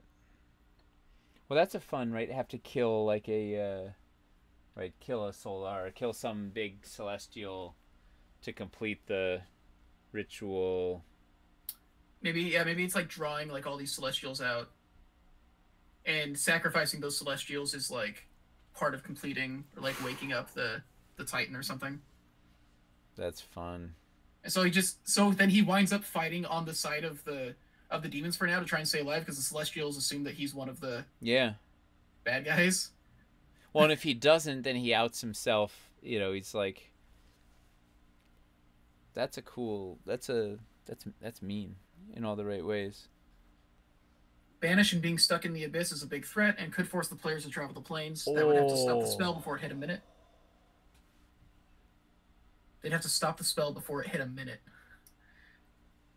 Wait, where he would get banished? This is assuming they're in the abyss, or are they? Which way is he getting banished? Are you banished? Banished puts you in a demiplane, right? Or does it? Let me read up the rules on that again, real quick. I think it puts you in a demiplane, but if you're not of this plane, you go somewhere. I think it because then also like what plane you were from is a big deal. Yeah. Is a big deal. Oh, but the 60-second timer, right? The like to do something before the banish ends is if the target huge. is native to the plane of existence you're on, you banish them to a harmless demiplane. While there, they're incapacitated. Yep. They remain there until the spell ends, at which point the target reappears in the space it left. If they're native to a different plane of existence, they banish with a faint popping noise and return to their home plane. If the spell ends before a minute has passed, they reappear. Otherwise, they do not return. All right, so they have to pop the spell before the minute is up or he's gone. He's stuck in his native plane. If he's not from this plane, yeah. Oh, that's a great those are consequences. That is. Yeah. I don't know what I'm doing with this second level here. I feel like demons would have trouble with anything requiring fine motor skills. They pick up a fly, sign in their name, eating soup with a small spoon, etc. For your next test, you must eat soup with this delicate teaspoon. No! No! You must...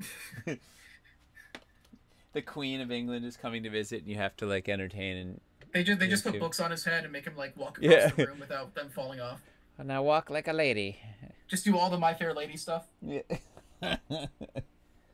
We used that to get a dwarf out of Avernus once. No idea what happened to him. Hope he didn't end up in the middle of the ocean or anything. Hope he didn't end up in the middle of the ocean. When banished, he becomes human, is trapped in the abyss. Yeah. I guess could they banish the could they banish like the demon part of him and not the No. I don't that's no fun. You gotta make fair. them all go like you gotta go with the rule of fun, right? What's gonna be more lively? It's totally fair. I gotta level this thing up. So did anybody in the chat have any ideas for this for our not at all ambitious 1-year anniversary plan? I saw a couple things. There's still like debate over whether or not there should be like a chat controlled PC basically. It's too Seems like hard. the main thing. I think it's too complicated. I like the idea of them voting on like if we have like especially for like the final fight if they decide like which of its actions it's going to use that round. Yeah, I'd much rather have an NPC, an awesome chat-controlled NPC that's running amok.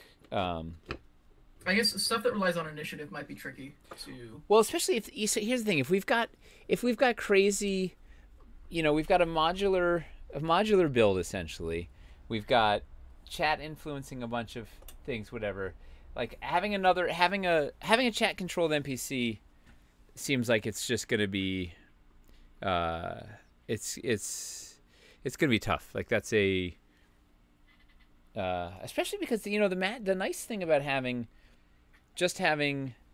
3 PCs is there's like, you know, it's breathing room. It's like it's just enough. I don't know, just enough kind of FaceTime airtime for everybody to make some fun decisions. This doesn't fit. There should be encounters with our NPC voters. Yeah, we definitely, and a lot of it's going to come down as well to when we design the encounters on the Anvil. Basically, I think we'll decide like what's going to happen in that room, and we'll figure out what the audience involved part of it will be. Yeah.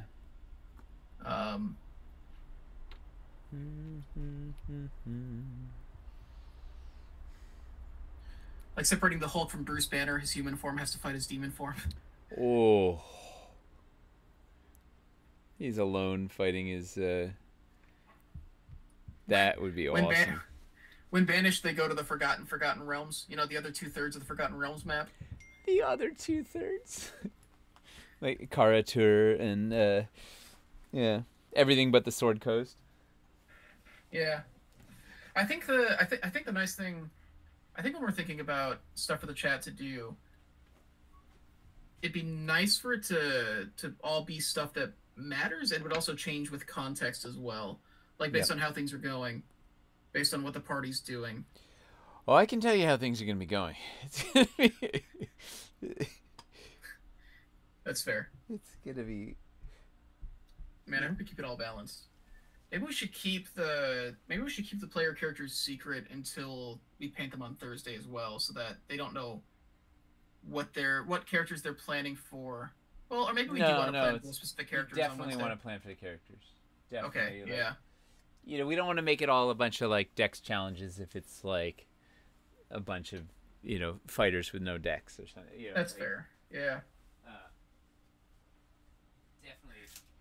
Well, hopefully we'll get a nice variety of players, like people who don't really double up on stuff. I mean, that's one of my fundamental prep things. Is I go through their character sheet, and I look at what they have and what they haven't used or what would be interesting, and you know, the warlock has what is it, Devil's Sight, whatever the invocation that lets you see through darkness, and he's never used it. So I'm like, well, I'm definitely having this NPC cast darkness. Like we definitely want to let them use all their abilities, especially because it's a one shot. This is a good one. F. Bard says if there are situations where horde mentality needs represented, then chat will be a great sample. So maybe we do have a room where we do like minion rules, and we've got just like a swarm of things. And what it is we have the chat vote on who to attack, and based on the percentage split in the chat, that's how many attacks each character will be taking. Oh, that's fun, dude! I love minion rules. Yeah, we could run a minion thing. We could design a room that's just like a swarm of something, and have that be the gimmick of the room. Is the chat is like dividing the damage based on their votes. That's fun.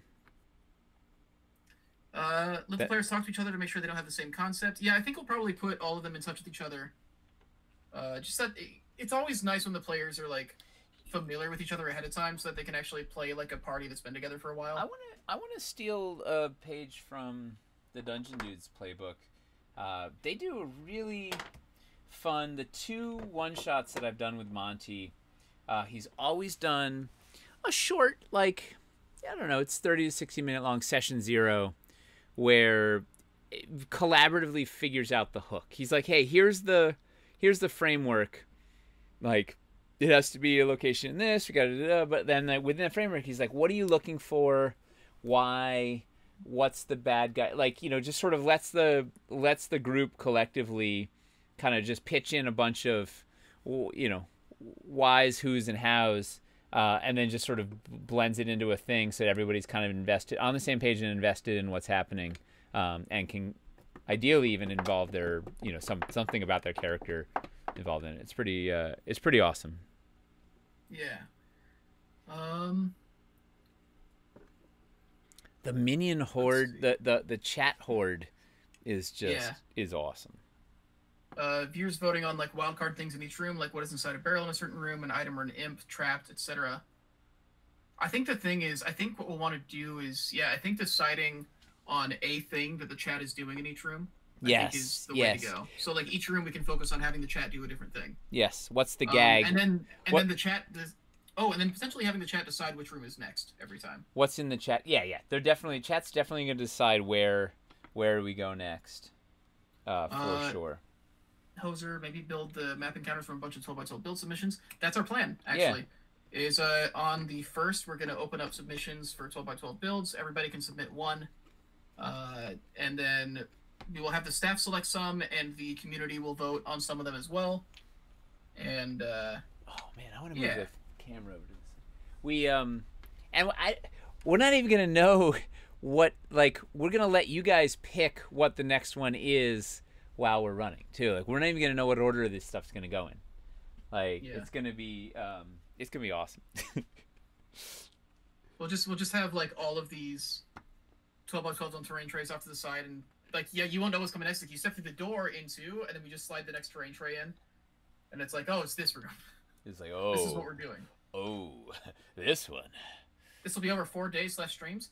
So the first couple weeks is going to be the getting build submissions and player submissions and figuring all that stuff out. And then Tuesday, we are going to have like a build jam to figure out like the boss room or something, where Tyler and Toby will be competing to, and you guys will be voting on like which elements or whatever they come up with will get into the game.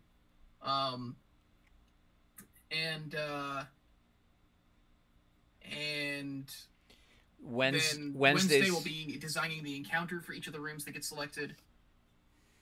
Thursday will be the hobby hang, and I guess this is going to be less of it, but it'll be us painting the minis that the players are going to be using. And then Friday will be the game. And those will be the 4 streams. It'll be like a mini convention sort of thing of us kind of celebrating this whole thing and building to like just a massive crowdsourced game, basically. Is the plan, if we can pull it off. What could possibly go awry? Nothing. Not when we were planning for it to be chaos in the first place. What about 12x12? But it must be all different sets. I'm hoping that we don't pick any 2 rooms that look alike. I would love for each room to be like a wildly different thing. Yeah, but we should let people be free in what they build, yeah, and I think we'll. I just think when the selection process comes down to it, it'll likely be a lot of like. Yeah, we don't want to take 4 rooms that are all dungeon. It would be. Yeah. It's much cooler to go from ice cavern into a dungeon, into forest, into the city, into a sewer. Oh, maybe that's what the boss build. Maybe that's what the boss room build is. Is maybe the boss room is made of like 4 different rooms like put together, basically. And so the arena changes based on which quadrant of the map you go into in the boss room. Not at all overambitious. I love it. Maybe we should do 2 instead of 4, but like... yeah. No, but fundamentally that's a cool, like, the mashup. Mashup is cool. Since it'll be February, the build of the month should also be included. Use nodes to go build to build. Breaking out my sci-fi sets? Dude, I would love to put a sci-fi room in there. You know what problem is? Do we have the resident sci-fi around here? No, we have a smattering. Man. I think I have all the other resin aside from sci-fi I have in my collection. I don't have the full dungeon. There's definitely a bunch of original resin dungeon stuff I don't have. I have enough to do. If somebody wanted to do something with resin, I could probably build it as long as it wasn't sci-fi. You clearly have enough Den of Evil. Yeah, I have no shortage of Den of Evil. That is these are facts. I haven't even done like the passages. Like, there's all these cool passage pieces and stuff. I thought you guys kept a copy of everything. The sci-fi stuff is real old. Yeah, we don't have... And Stefan had a ton of resin and took it all to Seattle. So we lost... He had the full sci-fi collection. We never really... We don't reference the resin terribly often. It comes up, but not as frequently as some of the other things. See this door? Night, Rabbit. Thanks for coming by. Good night, It, Rabbit. it is really late there. That guy, he doesn't sleep. I cannot believe how often he's at these streams, and I'm like, it's got to be like 2 in the morning for you. What are you doing? He didn't want to miss out. Yeah. Oh man, if we play this game, if he is in the game, if anybody from Europe is in the game, we're gonna want to push it early. We're gonna want to push it earlier in the day because the game's gonna probably go like 3, maybe 4 hours. So we're gonna want to push it up earlier in the day, just in case. We'll work. We'll see. We'll see who we end up having. Let's see what the draw is. Yeah. Yeah. It's like when Felipe came on and it was 1 in the morning in Spain. Yeah, when we had to figure out how to have Felipe on the Anvil when he was like 7 hours ahead of us. Well, the best part was he didn't realize at first, like the reason we originally had scheduled it, he'd totally forgotten there was like a time change.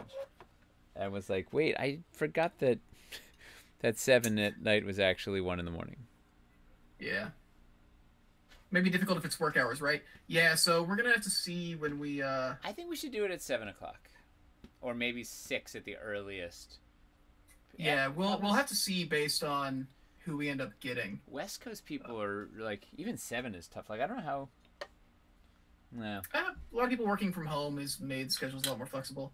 True. But we could see. We'll talk with them, and then if it ends up not working out scheduling wise for some reason, well, we'll know early enough that we can then draw somebody else if we need to. We should definitely have a backup, and we should also have that on the Google. Like, we should have the date and time on the submission, so they know what they're submitting to.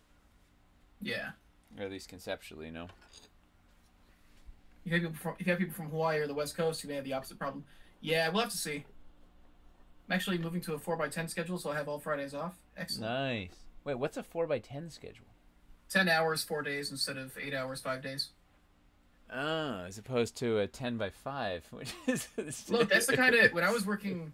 back when I was working jobs that I hated, I always wanted to work, like, doubles and stuff. It's like, I would rather work less days but longer hours than the same amount of hours stretched over more days. I'd rather have more days entirely where I'm not going into a job I don't like, you know? Makes sense.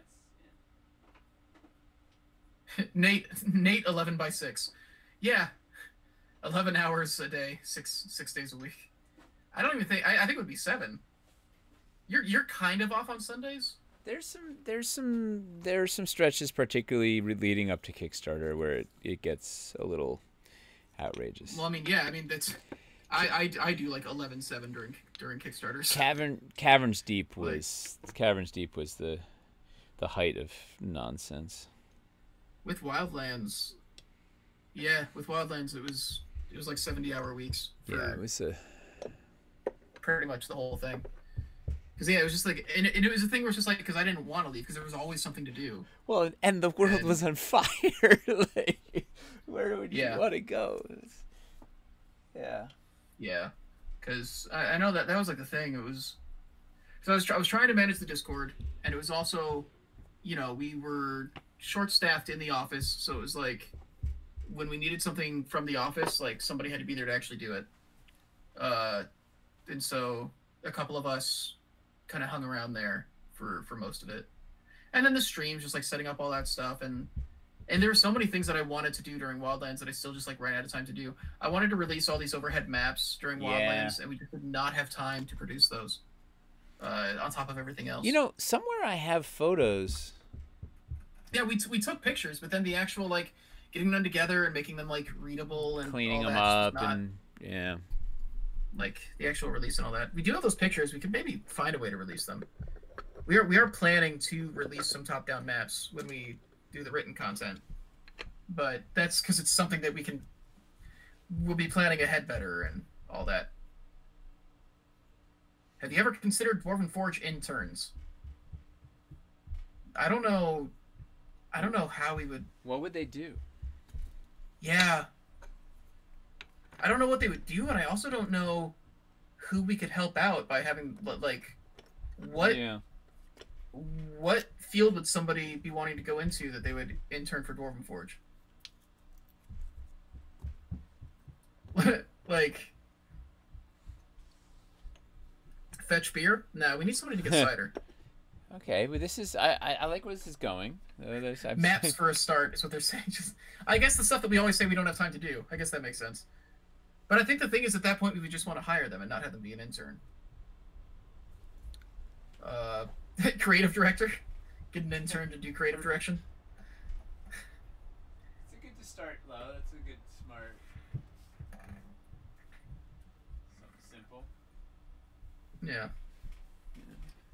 Artist, I suppose. Did they do like sculpting internships and stuff? They do like actually we were supposed to have an intern in June, an art school intern in June.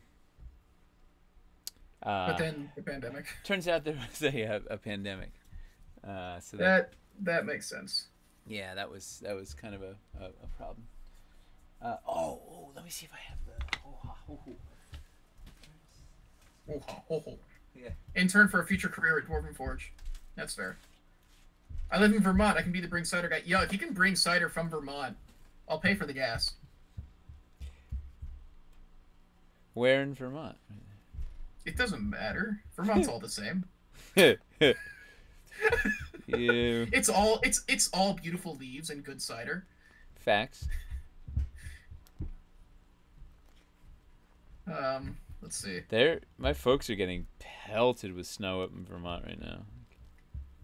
I believe it. We got a little bit yesterday, but I think it was too warm to stick. Yeah, no, they're getting like, feet of snow, not inches. I miss living somewhere where that was common. Like I grew up in Utah when I was really little. Oh, and that's some snow. Yeah, there were days where, so both our front and our back door had like covered walkways, like little tunnels basically, out to the driveway or out to get to the porch. And I didn't realize why at first, or I didn't realize until I was older. But then I remembered all the times that like I'd get up in the morning, it would have been snowing, and we'd open the front door, and at the other end of the tunnel would just be like a solid sheet of snow. Like you could not see out of it. And it's like, oh, that's so that we would still be able to open our doors when it snows. Like, so all the times that we had to open the door and go and like shovel a path out in the snow out to the yard so the dog could go to the bathroom. Yeah, I miss that so much. And the snow was always like so soft and like actually nice to play with too. Because then when I was in Washington, I lived on the west side of Washington, so it was. Isn't the best snow on earth is the tagline for Utah, right? Possibly, I believe it. They had very good snow. Yeah. But I lived in one of the like really rainy parts of Washington, so we never really got a lot of snow. But when we did get snow, it was always just like a couple inches, and it was like very hard and like slick, and it was iced over immediately. And so just like it was no fun to actually like pack into snowballs. You couldn't really make snowmen or anything. You couldn't really play with the snow at all. Like you would murder somebody if you tried to hit them with a snowball? Yeah, you'd basically be throwing like a knife at them. Yeah, that's no bueno. The east side of Washington though gets some. They get the real snow. Not as much, but like it doesn't rain as much over there. Denver's great. You get snow, but it's gone the next day, so driving isn't a problem, and the mountains are right there when you want deep snow. That's fair. And even in Washington, like if you go up St. Helens, we'd go up St. Helens or Rainier, when we wanted to like sled and stuff. You'd go sledding down Mount St. Helens? I mean, they have parts that aren't. It's not like you're going up to the top of the volcano itself. There's a whole. I just like imagining. Like, you just get up to the higher areas around it. The absolutely most epic. If you wanted to go like snowing or something though, you'd go out to like Grants Pass or something, but or White Pass. When we sled, we go big. Is Nate from Vermont? Yeah. I know Eli is. You are? Yeah. I guess I just assumed you were always in New York. I don't remember imagining you outside of New York. Wethersfield, Vermont. It's exit 6 off 91. It's right. It's about 30 minutes northeast of Springfield.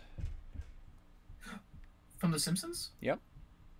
One of my favorite Simpsons gags is the one where they go to the four corners of Springfield, and it shows that Springfield is in 4 different states, and there's states that are nowhere near each other because it's just like the 4 actual Springfields in the U.S. Well, that was Springfield, Vermont was chosen to be the Springfield for the premiere, the Simpsons premiere. That's Funny cute. Enough. Yeah. Okay, apparently F-Bart is from Burlington, so that's pretty big. Yeah, that's as big as it gets in Vermont. Born and raised in India or Indiana. Wow. India's a ways to go. I have been to India as well. Volcano sledding? I have a build idea. Oh no. Oh. Mount Hood's good for sledding? Yeah, Mount Hood's pretty good for it too. We lived like right by Rainier though. You know Toby is gonna build the volcano sledding now. Like if he finds out about it. Yeah.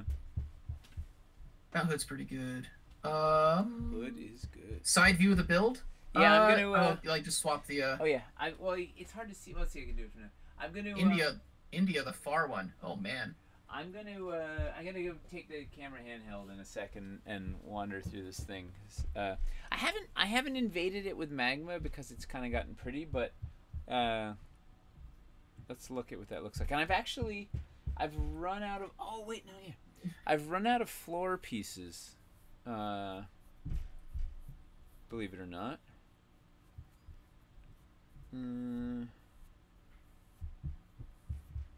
Oh, I have an idea. Oh, is this? Oh. Oh man, why do we do that? Bummer. Man, I love the way that Hellgate looks. Yeah, it's a pretty piece. Are these new pieces? The opposite. These are very old pieces. Yeah. This is some of the old resin Den of Evil stuff. Yes, very, very old. Limited edition, I think. Well, mostly except the gate Hellgate is the resin Hellgate from. Actually, wait, is that the old resin Hellgate or is that the new one? This is the new one. The old one. Okay. Is much smaller. Looks like. Oh, I could roll that in here too. We got options. We could put a dread portal. I don't know. Let's look at it. Let's look at it and see what we need to do. So here we go. I'm saying there needs to be a sacrificial platform in the middle of the room. Yeah, that's a. Case Lucky wants to know what exactly is On the Anvil. This is the first time here on a Wednesday. On the Anvil is essentially where we give you guys like a window into the creative process. The last couple of weeks we've mostly been building just because there isn't a lot for us to show you directly. But usually when we have stuff coming out, this is where we will demo things. This is where we will ask for feedback on things. Some of the pieces in Wildlands we designed and like the Oblivion Nexus and the waterfalls were like mocked up on foam on stream and like discussed there. And so they got to kind of see those pieces get made, basically. It's a chance to hang out with us, and we'll talk to you about what we're up to, what we're thinking, what we're doing, and why, and take questions and get inspiration from you guys and whatnot. So this is what I put together. It's against Den of Evil resin stuff. So the doors enter in here, and it looks like that. I left up a big open space because there's gonna be a whole bunch of demons in here, and a lot of big ones and whatnot. I don't know what to do with these, like these side rooms. We could have, maybe there's celestials or something in these, right? There's solar, some trapped, beautiful celestial beings. So those are little cells. Yeah, or something, right? And then there's this staircase up to the Hellgate, crazy wall things, and then over in here, I don't know what the heck all of it is, but there's like a little bridge over to the Pyramid of Power, and these are a crazy Lemur pit. I should put some stairs up to these, huh? Yeah, but I don't know what else. What do we need? I was gonna just erupt magma all over it. I don't know if it might be gilding the lily or not, but I don't know. What do we think? It's gonna be heavy as. Oh boy. I don't know how I'm gonna move this. What's the footprint on those floor pieces? Which ones? The 6x6s? The ones those are 6x6. Okay. Yeah, these guys are 6x6. Oh, that's Okay. what I was gonna do. Oh, wait, hold tight. I got a plan. Man, that's like one of the most obvious 1-inch grids I think we've ever had on a floor. It's just made up of 1x1 squares. Well, the dungeon is. Yeah. I'm here for it. I just realized I'm like, man, that has got to be like the most readable grid. They're literally just 1x1 tiles.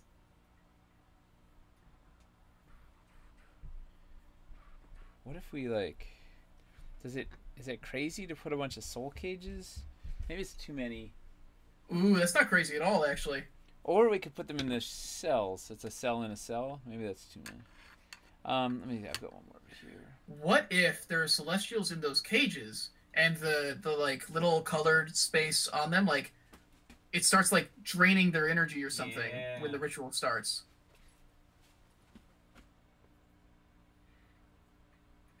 Like that's the sacrifice. That fills the room out nicely. Making me think of Diablo. This does have a very Diablo feel to it, yeah. Oh yeah. Wow, these soul cages were like designed to fit. Wow. Oh, you know what I'm gonna do? Hold on, I'm gonna put this. Dude, I feel like the Den of Evil would mix with Hellscape in general just so well. Yeah. It feels like they were made with like the same architecture. Yeah. The the same race would have created these things basically. Infernal Deco, I think. Is yeah. Yeah. Okay, let me put this here. Hang on. Let's check this out. So let's.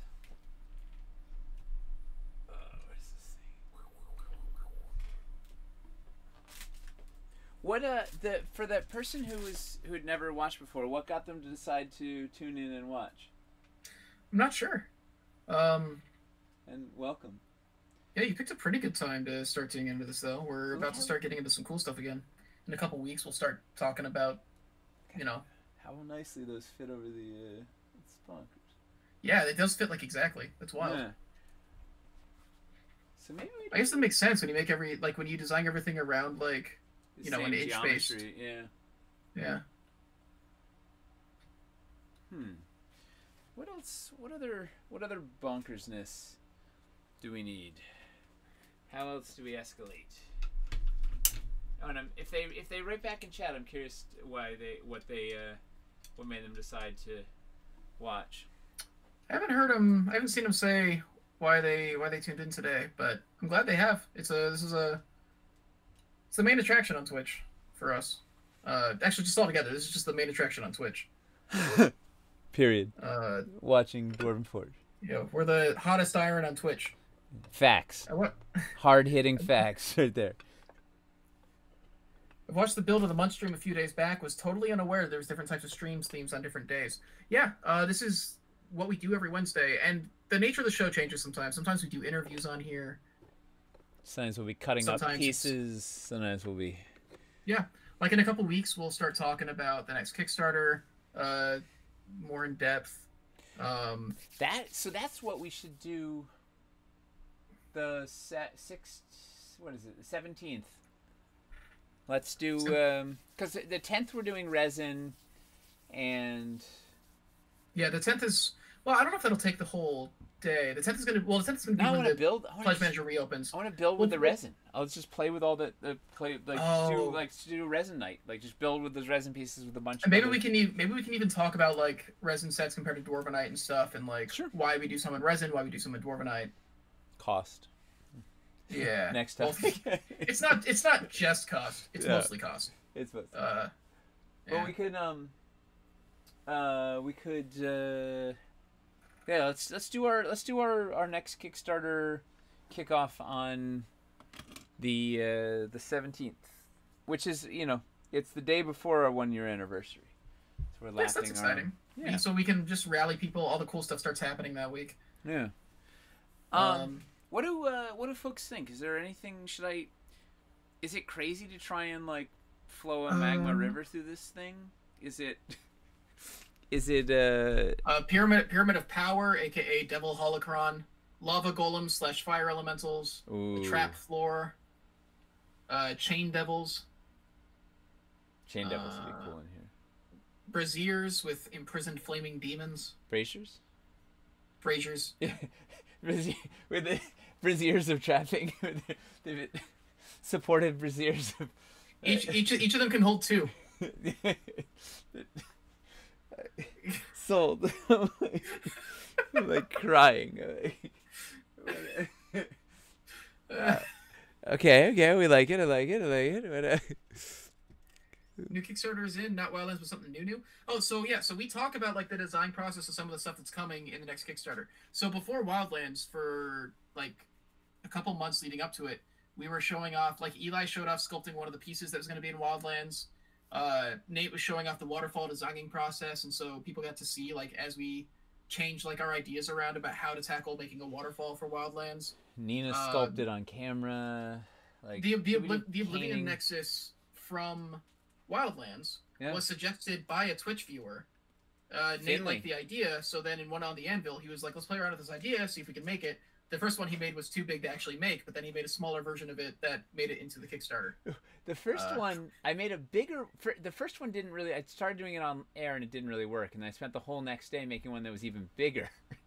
And then that one didn't work. That was way too big. And then we surprised and made a thing in the end. But yeah, we did a bunch of the process on there. It was pretty fun. We previewed pieces. Yeah. We'll do the same with this next Kickstarter, showing off what's lurking in the city. This time though, like we've had a Twitch channel going from like literally the beginning of this process, so we'll have a chance to possibly show more than we did last time. Yeah. And yeah, it's gonna be going back to cities, is the next Kickstarter. And then on Thursdays, every Thursday we do a hobby hang, which is just me, Hamster, Mace, and Toby hanging out, painting things. We're working on getting some guests on and working on other crafts. And it's just a very like laid back like stream with some chill music, just painting and talking about stuff. Doing nerd stuff. Yeah. As we do. Oh, is this gonna fit? Oh. This build looks really good, but that's a lot of sets, isn't it? Guesstimate on how many? Nate doesn't know how to go small. Yes, I constrain myself to 2 feet by 3 feet. That's very small for Nate, actually. That's fair. All the times it's like, let's do a Vorpal board game. Also, I want to build a 4x6 build. Can you? Yeah. This is. I don't know. A lot of. It's at least. I guess it's at least 3 Wicked Edition. I think there's 2 of these floors in the Wicked Editions. And I don't know, probably 2 of the base Den of Evil. And there was a Den of Evil 2. I don't know. I can't keep track of Dwarvenite sets, much less the resin sets. It's a lot. I have several drawers of Den of Evil. I still have a bunch I didn't use. I didn't use any of the passages. I got a bunch of curves. It's floors. But I ran out of floors. That was because it's a big wide open thing. But yeah, I guess part of the fun of doing these live builds is like just like might as well do these big, like let's do these big 2x3s and fill it out, and I don't know, why not? We got the stuff. Yeah, this is a lot of stuff. Yeah, the builds on these streams tend to just be Nate grabbing whatever he has around him and going wild with it, basically. It's not like the build of the month stuff, where the build of the month stuff is something where we try to make it very focused, and it's also why we're trying to be better about doing sample builds and stuff as well. Well, build of the month was a direct reaction to everybody saying, I do this like ridiculous 4x8 build and be like, oh, what pieces in there? What are all the sets? And like, I don't know. So I was like, well, we got to do something where we could actually build stuff out of sets, so we can tell you that's exactly these sets. And something that's accessible, right? Like it's not. I don't know. This is.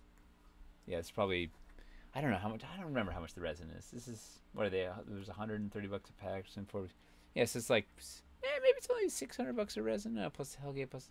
Yes, it's like $1,000 a pieces or something, versus the build a month will be $300. I don't know. I don't know how much stuff costs or how many it is, but I'll tell you what, it's too much to lift almost. So that's the threshold. If I built any bigger than this, I wouldn't be able to lift it. Most of those sets are out of stock anyways. eBay sells them for a heavy markup. Yeah. Yeah, the Den of Evil. This is very, very old stuff that we haven't reprinted in a long time. I don't think. No, it's been out for a while. Yeah, these are fun. Yeah. It was fun. I'm glad I was like, what am I gonna do that's kind of fiendish.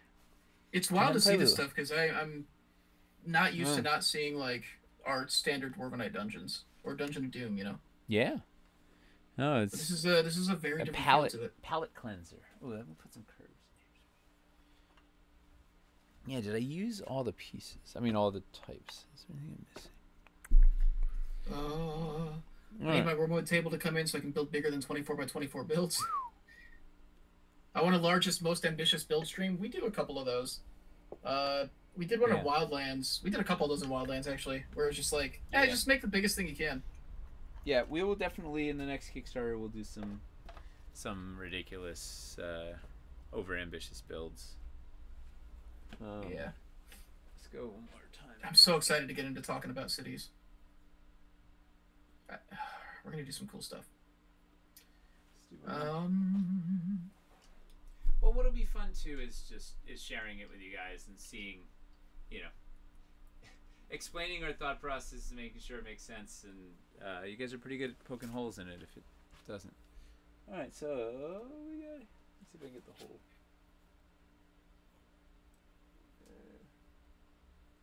The cavern one with all the Wyver stone was really good. I'm trying to remember all of these. That might have been from the Build Jam. Did they mix? No, it was the caverns mixed with mountains. I think. Yeah. But, yeah, this is a pretty neat. You know what's fun too is like because I'm playing on Vorpal board, like I can reveal.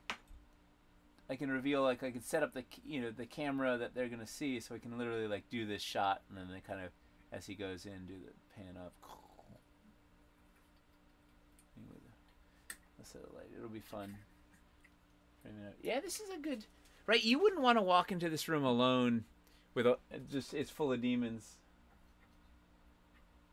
And not unless you were a demon. You're an imposter. Yeah. Should be fun. All right, night, Amy. Thanks for coming. Good night. Yeah, we should call it night. It's 9, right? Yeah. Oh, it is 9:02, I guess. It's wild how quickly time will pass by. 2x3 build, 2-room encounter. It's really kind of one big. I figured the doors open, so it'll just be like one big giant room. I don't know. That's fair. I don't even know. I don't know what it is yet, but it was just fun to build.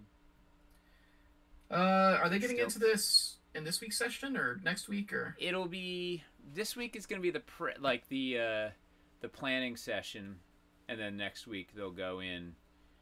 I got to finish because I have to finish the under the tunnels underneath this, so they can so the rest of the group has something to do while he's the lone warlock is facing this room. Man, I'm very excited to see this all work. Yeah, it should be should be good. All right. I hope you get the 2 cameras going and you just switch between the 2 different phones based on which build you're looking at. I mean, I have to, right? Like. Yeah, you can probably just use your wife's phone for the I have my old second one or something. I have my old one right here. What's the timeline for the Google form for the stream sign up? Both the player sign up and the build submissions I want to have up on the 1st of February. That's my goal, is to have that up on the 1st of February, and then we make the player choices by the 10th, or on the 10th on the Anvil. We'll do it live. We'll draw the players, and then for selecting the builds, maybe we'll also do the builds on the 10th, or do we want to do that after so that the players don't know what gets selected? Oh, we should do it after, but we have to do it. Uh-oh, I just lost you. What did I do? Oh well. Hey, I look a lot better. This is my best light. Are you back? No. Oh. Yeah, maybe we do. Oh, I saw myself flash. Yeah. Well, can you hear me at least? All right. Yeah, it's just the video feed cut out. It's not the end of the world. We're ending the stream anyways. Oh, hey, there we go. We should do the build. We should pick the build. Should we select the builds on the Build Jam stream? No, because we need to build them for the next day for on the Anvil.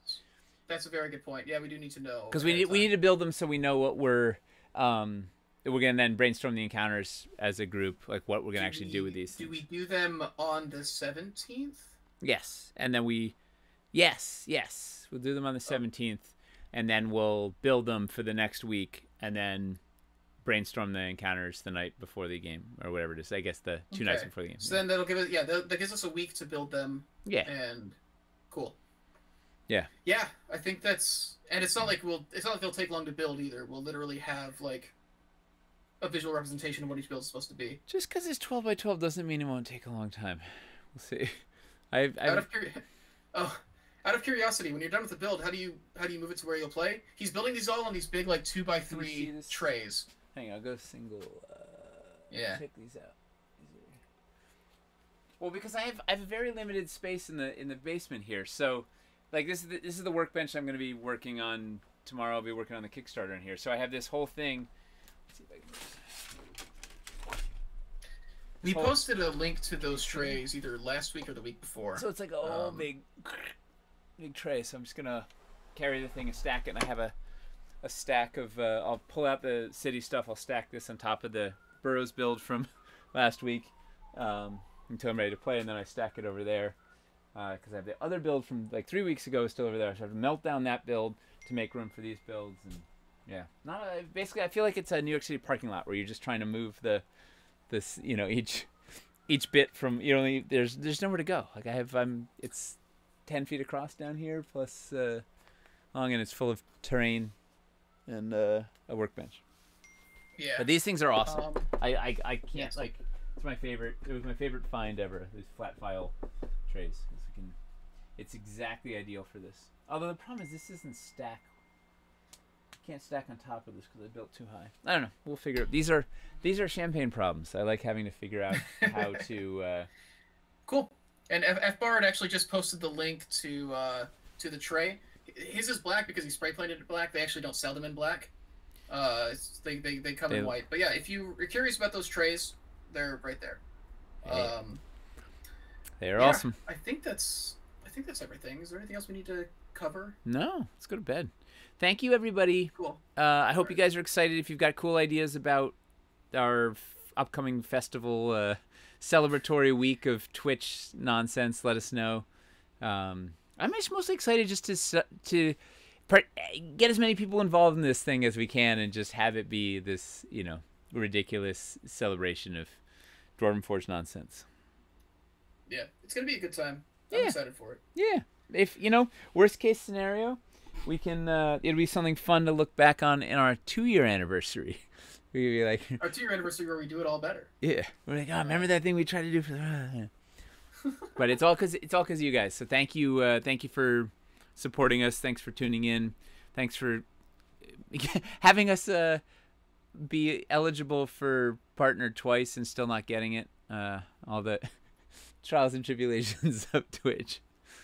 Yeah, not that we're bitter at all. No, not at all. Nope, 0. All right. Thank you for watching, guys. Yeah, if you got any suggestions, put it in the Discord or on the forums or something. And I'm always there. So. Woo! Facts. Thank you. Good night. Bye.